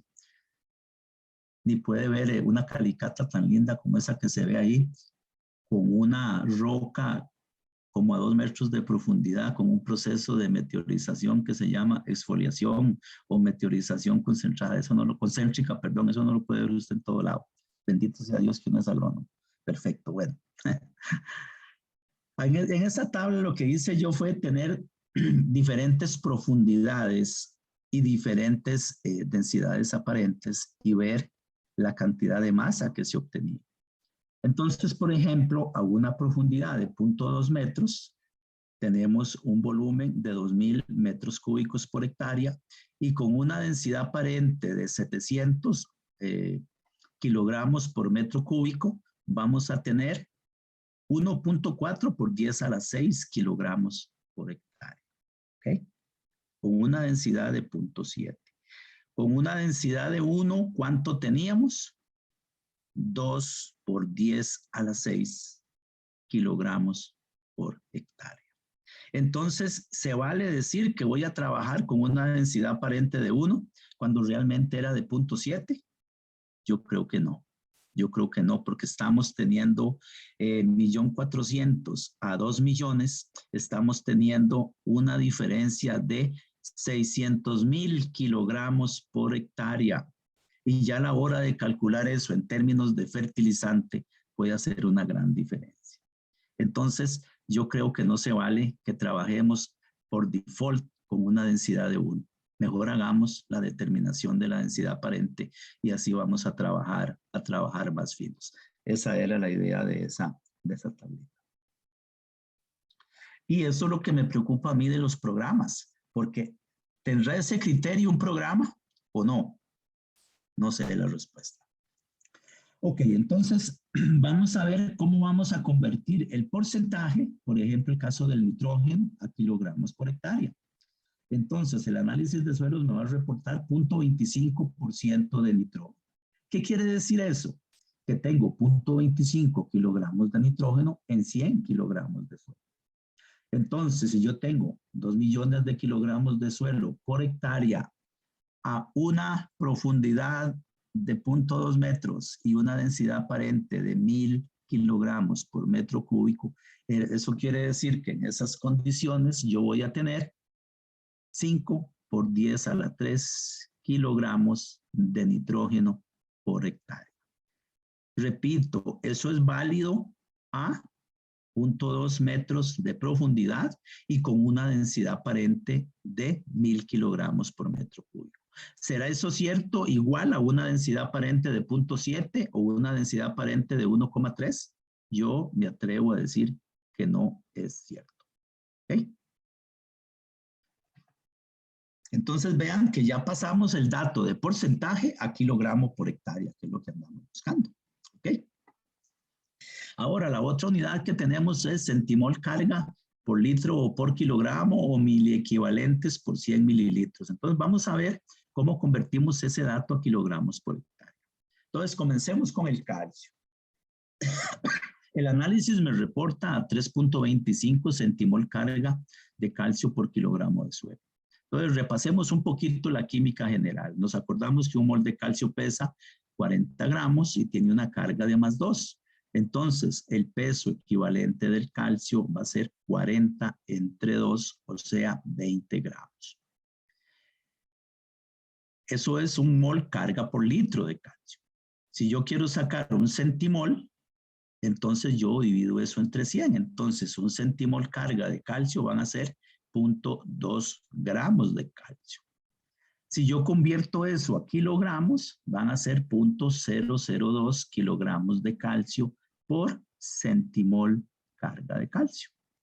Entonces, si tengo 3.25 centimol carga por kilogramo de suelo y tengo 2 millones de kilogramos de suelo por hectárea y tengo 0.002 kilogramos de calcio por centimol, yo hago toda esa operación, elimino unidades. Si yo comienzo a eliminar unidades, vea que se me van kilogramos de suelo con kilogramos de suelo. Se me va centimol carga de calcio con centimol carga de calcio y al final me queda kilogramos de calcio por kilogramo de suelo. En este caso, entonces, obtenemos que 3.25 centimol carga de calcio por kilogramo de suelo equivale a 1.300 kilogramos de calcio por hectárea. Para una densidad aparente de 1.000 kilogramos por metro cúbico y una profundidad de muestreo de 0.2 metros. ¿Okay? Entonces ya tenemos el calcio en kilogramos por hectárea. Vamos a ver cuál sigue. Sigue el magnesio. Vean que el análisis de suelos me reporta 1,07 centimol carga de magnesio por kilogramo de suelo. Un mol de magnesio pesa 24 gramos, una carga +2. Entonces el peso equivalente del magnesio es 24 entre 2, o sea, 12 gramos. Un centimol es dividir eso entre 100, o sea, 0.12 gramos. Es un centimol de magnesio. Y 0.0012 kilogramos de magnesio es un centimol de magnesio. Entonces, tengo 1.07 por 2 por 10 a la 6 por 0.0012, elimino unidades y al final obtengo que 1.07 centimol carga de magnesio por kilogramo de suelo equivale a 257 kilogramos de magnesio por hectárea. para una densidad aparente de 1000 kilogramos por metro cúbico y una profundidad de muestreo de 0.2 metros. ¿Okay? Ahora seguimos con el potasio. Dice que el análisis me reporta 0,07 centimol carga de potasio por kilogramo. Un mol de potasio pesa 39 gramos. La carga del potasio es +1. Entonces, un peso equivalente del potasio es 39 gramos. Un centimol de potasio va a ser 0.39 gramos, o sea, 0,0039 kilogramos de potasio por centimol. 0.07 por 2 por 10 a la 6 por 0.0039 kilogramos de potasio por centimol de potasio me da que ahí tengo entonces 55 kilogramos de potasio por hectárea. Entonces, convertí el dato de 0.07 centimol carga de potasio a kilogramos de potasio por hectárea para una densidad aparente de 1000 kilogramos por metro cúbico y una profundidad de muestreo de 0.2. En el caso del fósforo, bueno, entonces ya aquí terminamos con los centimol carga por litro. Vamos a pasar al dato del fósforo que está en partes por millón o miligramos por kilogramo. Entonces tenemos que 1 miligramo de fósforo por kilogramo de suelo. Eso es una parte por millón. Entonces, ¿cuánto es 1 miligramo? 0.001 gramo de fósforo es igual a 1 miligramo de fósforo. Convertimos eso a kilogramos y lo multiplicamos por los kilogramos de hectárea, de kilogramos de suelo por hectárea y nos da que 4 partes por millón de fósforo equivalen a 2 kilogramos de fósforo por hectárea por 4, que es el dato, eso me da 8 kilogramos de fósforo por hectárea. Para una densidad aparente de 1000 kilogramos por metro cúbico y una profundidad de muestreo de 0.2. Yo no he trabajado con esos programas que hacen estos cálculos automáticamente, pero yo no sé si ellos tendrán la opción de ponerles el dato de la densidad aparente en algún lado o trabajan automáticamente con uno. No sé si alguno de ustedes me puede aclarar esa duda, por favor.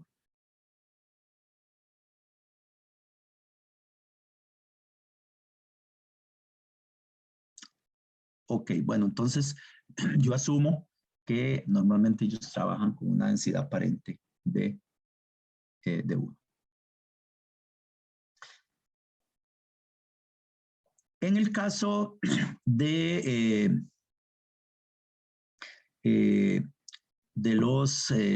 bueno, esto las densidades aparentes, aquí las estoy convirtiendo a kilogramos por metro cúbico. Y vamos a ver, en el caso del fósforo, ven, lo que hago yo es multiplicar todo por 2. En el caso de que la densidad aparente sea 0.7 y la profundidad de muestreo sea de 15 centímetros, hay que multiplicar por 1.5. En el caso de que la profundidad de muestreo sea de 1,3 y la profundidad de muestreo 15 centímetros, multiplico el fósforo por 1,95 y lo convierto automáticamente a a kilogramos por hectárea. Entonces, aquí vemos muy claro que definitivamente el factor de corrección no es el mismo, dependiendo si tengo una densidad aparente de 700 kilogramos por metro cúbico o tengo una densidad aparente de 1400 kilogramos por metro cúbico. Vean que con respecto al valor mágico de 1, si es de 700, estoy 0.6 por debajo en ese factor de corrección. Y si tengo 1400, casi estoy una unidad por encima del factor de corrección. Entonces, con esto lo que quiero yo incitarlos es a que vean que lo más recomendable es utilizar mejor la densidad aparente real que tiene el suelo. En recursos naturales tenemos que comer. Mándenos a hacer la densidad aparente a recursos naturales y con mucho gusto se lo entregamos. ¿Okay? Hay que hacer publicidad, si no. Ok, en el caso del potasio, calcio y magnesio, este es el factor de corrección que puedo utilizar para pasar directamente a kilogramos por hectárea. Si tengo una densidad aparente de 900 kilogramos por metro cúbico y una profundidad de muestreo de 15 centímetros. En el caso del potasio hay que multiplicar por 526, en el caso del calcio 270, en el caso del magnesio 162. Si la densidad aparente es 1100, potasio a 15 centímetros sería 643, calcio 330, magnesio 198. Aquí lo tengo para la famosa profundidad mágica de 20 centímetros. Si tengo una densidad aparente de 1, en el caso del potasio tengo que multiplicar por 780, en el caso del calcio tengo que multiplicar por 400 y en el caso del magnesio tengo que multiplicar 240. Yo estoy seguro que muchas veces ustedes se han encontrado estos factores en algún lado. Bueno, así es como se obtienen con el cálculo que yo hice anteriormente. Pero si les reportan 780, 400 y 200, eso lo que quiere decir es que están trabajando con la densidad aparente mágica de 1.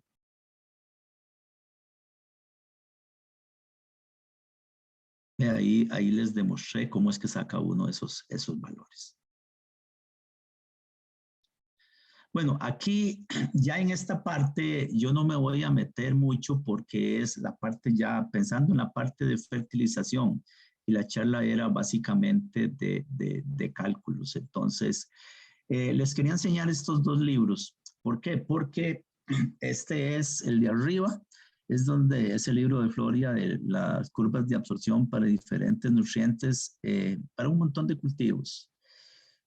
El problema es que ese libro ya no se consigue como tal, se conseguía en CD, en la Asociación Costarricense de la Ciencia del Suelo, y porque ahí vienen curvas de absorción para un montón de nutrientes. Eso es para realizar los cálculos de... Waldemar, sí, señor. todavía tenemos CDs disponibles en la asociación. Todavía tienen, ok, ok, perfectísimo, genial. Entonces, ¿eso se puede comprar por internet o tienen que ir necesariamente a la asociación? Sí, en este caso los CDs están en físico, habría que retirarlos directamente o se puede enviar por correo también. Ok, perfecto. Ven, entonces a los que estén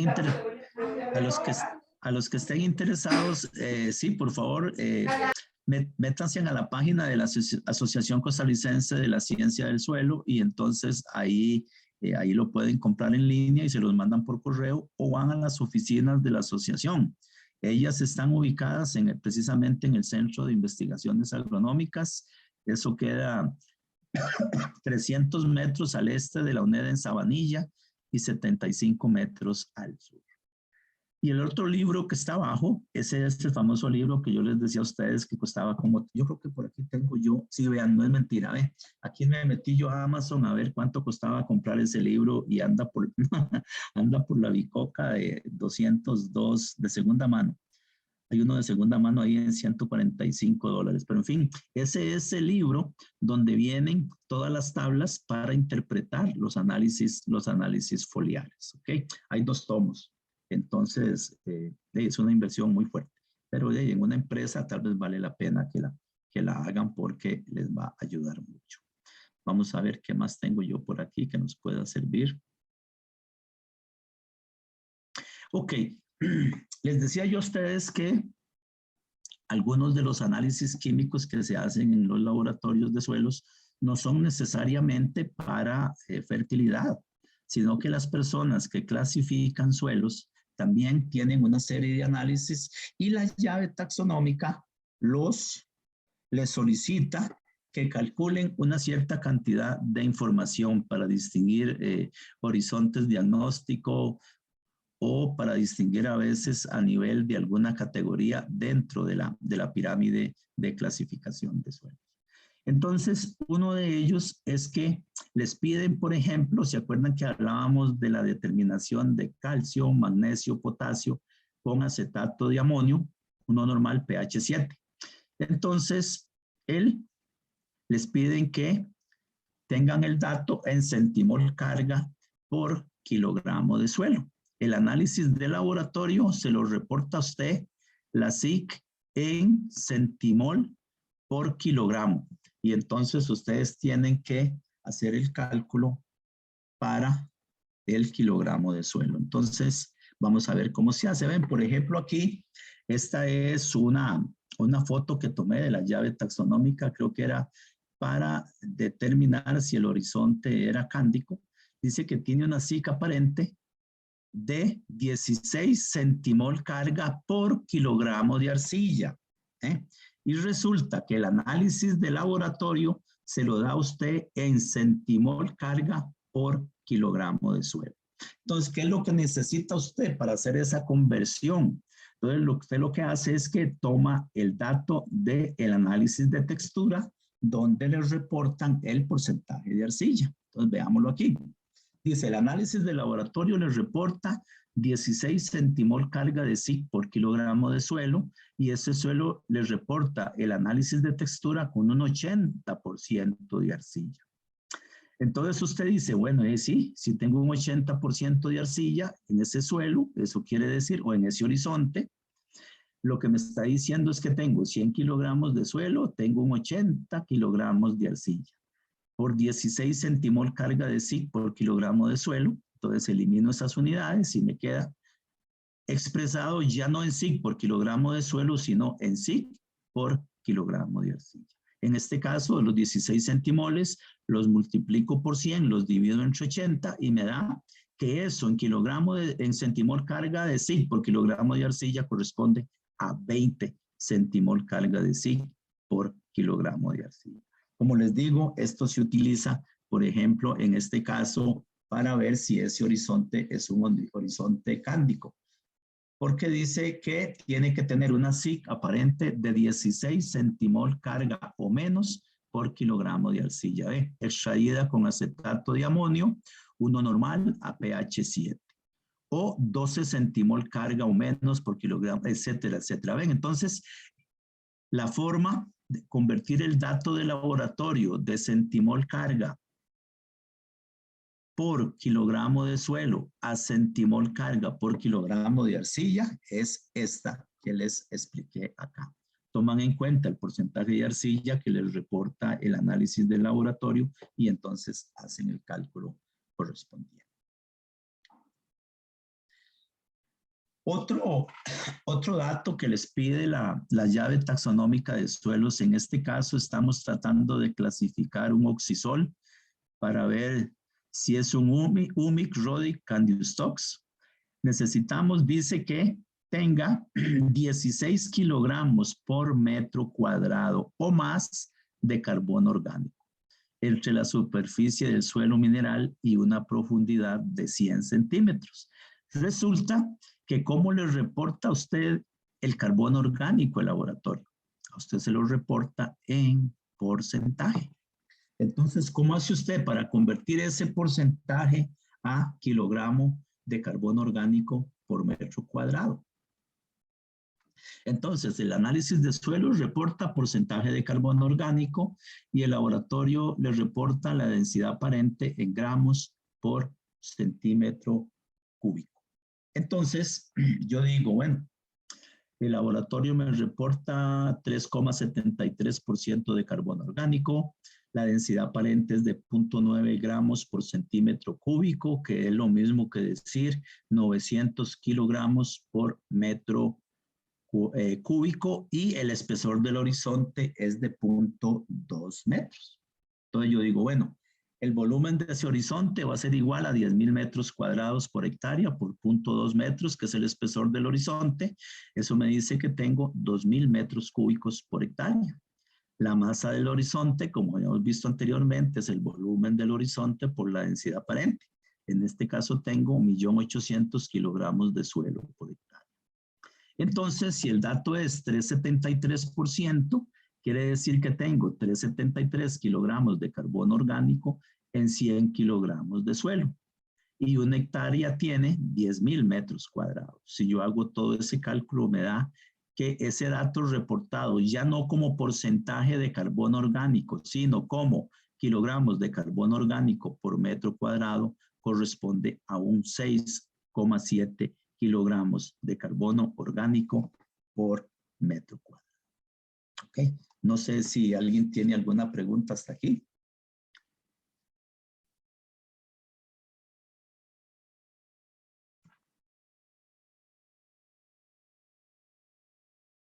No.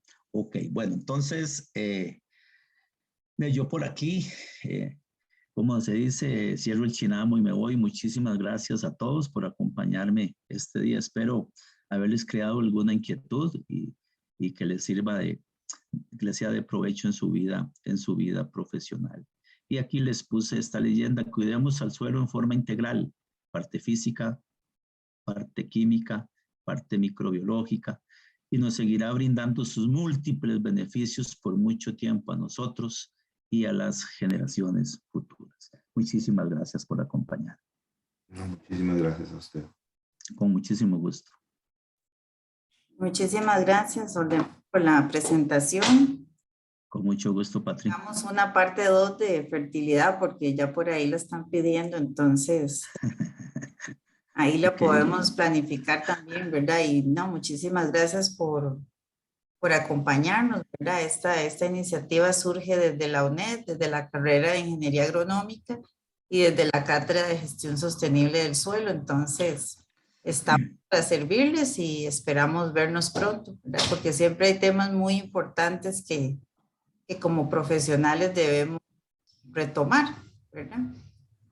Pero Waldemar, muchísimas gracias a todos. Waldemar, muchísimas gracias por tu tiempo y por tu excelente explicación. Además, está decirlo, se disfruta mucho esto. ¿Será que en algún momento podríamos ver un poco sobre la parte de planes de fertilización?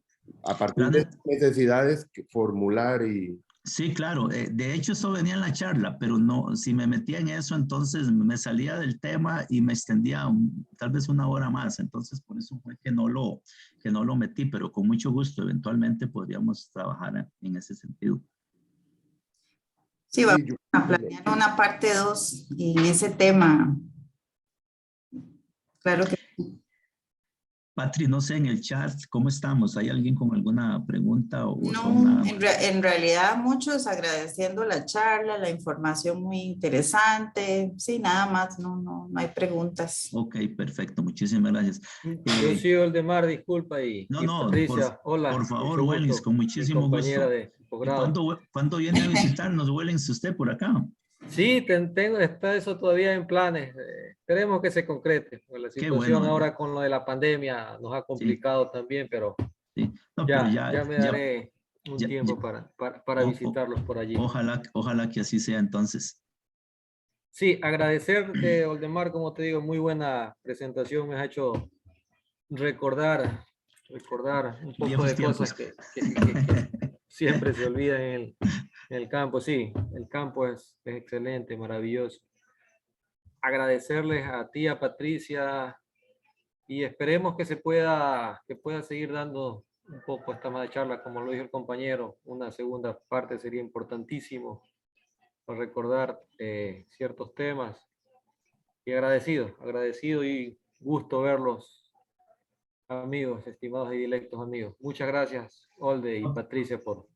Con muchísimo gusto, Wellings, estamos para servirte. Entonces, mándame, por favor, el mensajito para yo mandarte la información aquella. Sí, seguro que sí.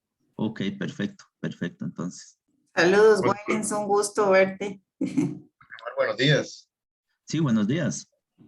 Quería hacer, una consulta.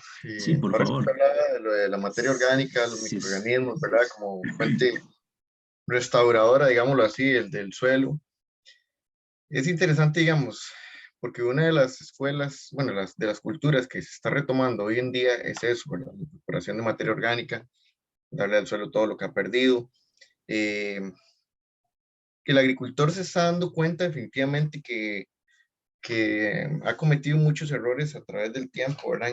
En intensificar el uso de los fertilizantes, de los pesticidas, digamos, que son los que han llevado al serio deterioro de lo que es la química del suelo. Pero, ¿cómo nosotros podemos hacer, verdad, como para restaurar esa actividad microbiana sin irnos al extremo, verdad, de solamente trabajar orgánico y dejar de lado lo convencional? Porque en ese proceso he visto y verdad me consta que se tienden otra vez a cometer errores. ¿En qué sentido? En que son los cultivos los que están pasando la factura, ¿verdad? Con bajos rendimientos, el productor invierte y no ve resultados a corto plazo, ¿verdad? Obviamente, eso no lo van a ver en el periodo corto. Lo desmotiva. Claro, lo desmotiva y se pierde esa línea, porque ellos dicen, no me está funcionando, quieren ver. Entonces, dice uno, ¿cómo alternar, verdad? Sin perjudicar una u otra parte. Hablo de la convencional y de la orgánica, en este caso. Mira, Sergio, no sé si ya terminaste o... Sí, es, más que todo es como Sí. es parte de esa inquietud, ¿verdad? Claro, a mí se me ocurre lo siguiente. Lo primero, digamos, lo primero que yo haría es tratar de buscar el bosque más cercano que yo me pueda encontrar, ir y traerme un poco de materia orgánica de ese suelo y ponerla en la finca. ¿Para qué? Para trabajar con microorganismos autóctonos de la zona, que son los que están aclimatados a trabajar en esas condiciones, primero. Y sobre todo, digamos, ese es el gran problema de trabajar con esa alternativa orgánica, que para ver el fruto hay que llevar palo al principio y el agricultor muchas veces no puede darse ese lujo.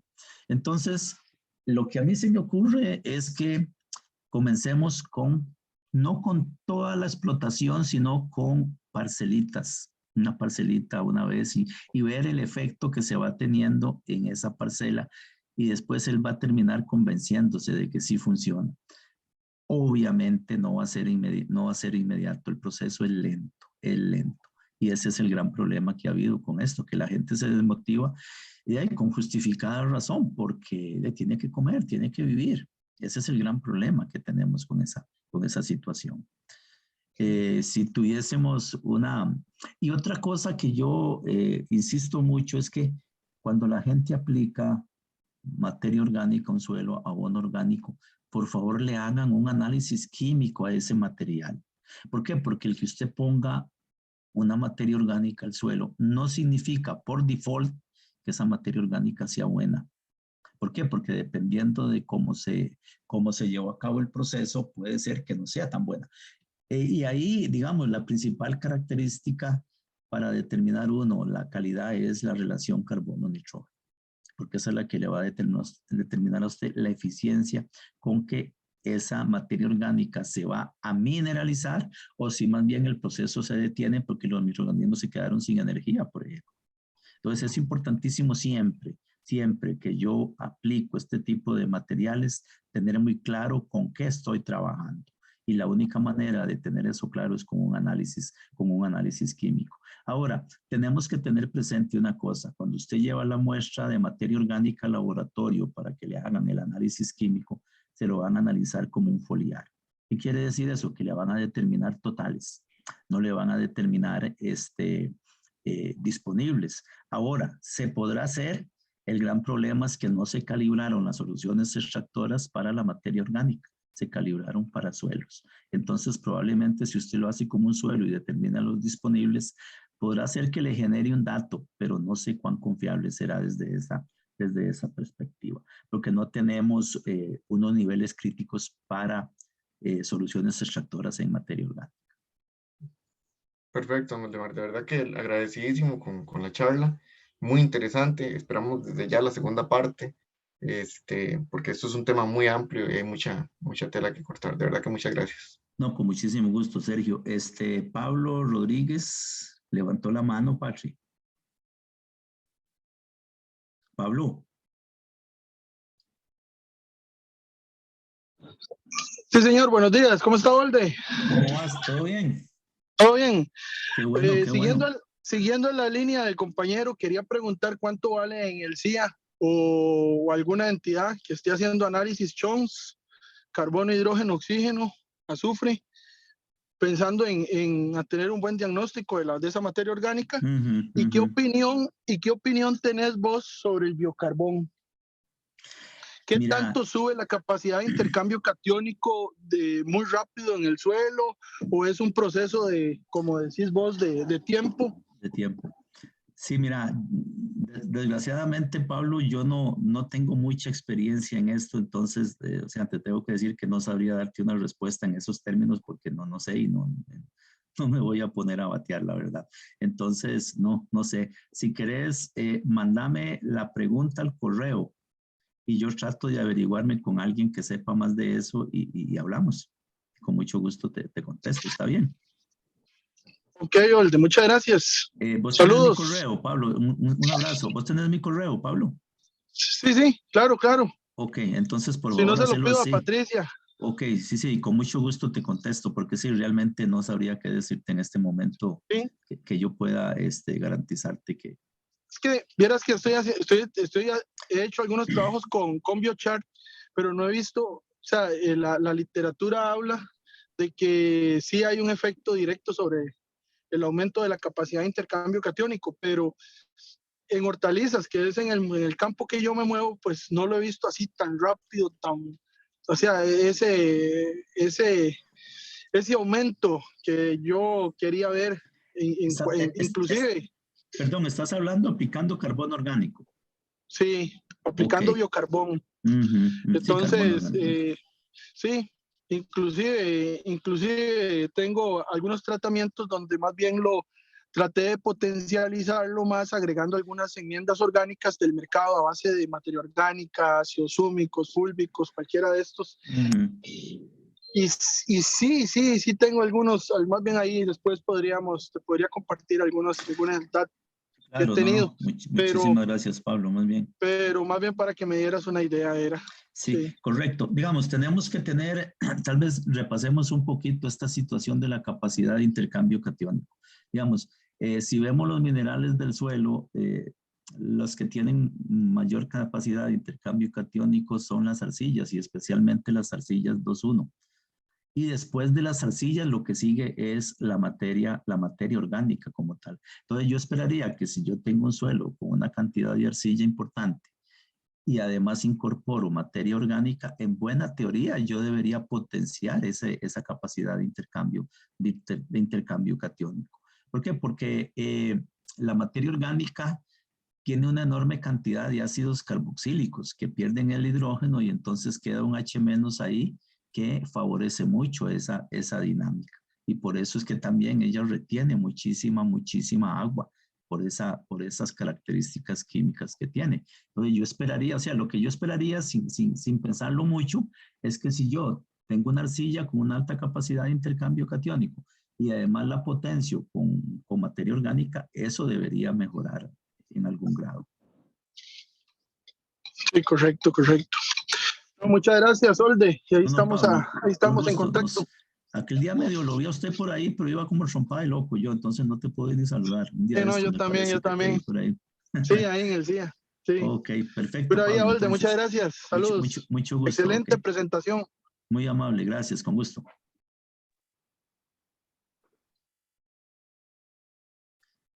Muchas gracias, Oldemar, por la presentación. Estuvo muy buena y también a nombre de la Asociación Costarricense de las Ciencias del Suelo le agradecemos por estos esfuerzos también en brindar información y capacitación sobre los suelos y en especial sobre la fertilidad del suelo, ¿verdad? Que es importantísimo para tomar decisiones y para poder mejorar la sostenibilidad de los suelos.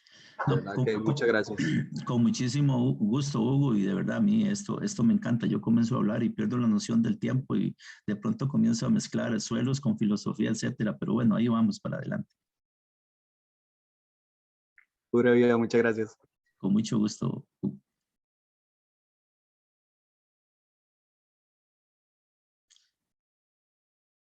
Bueno, Patri, voy a dejar de compartir ya, entonces.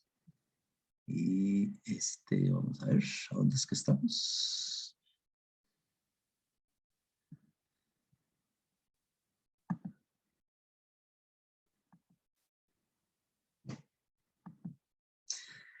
Bueno, Patri, no sé, entonces, ¿cómo estamos? Yo creo que ya no queda ninguna duda. ¿Me escucha, Patri? Hola.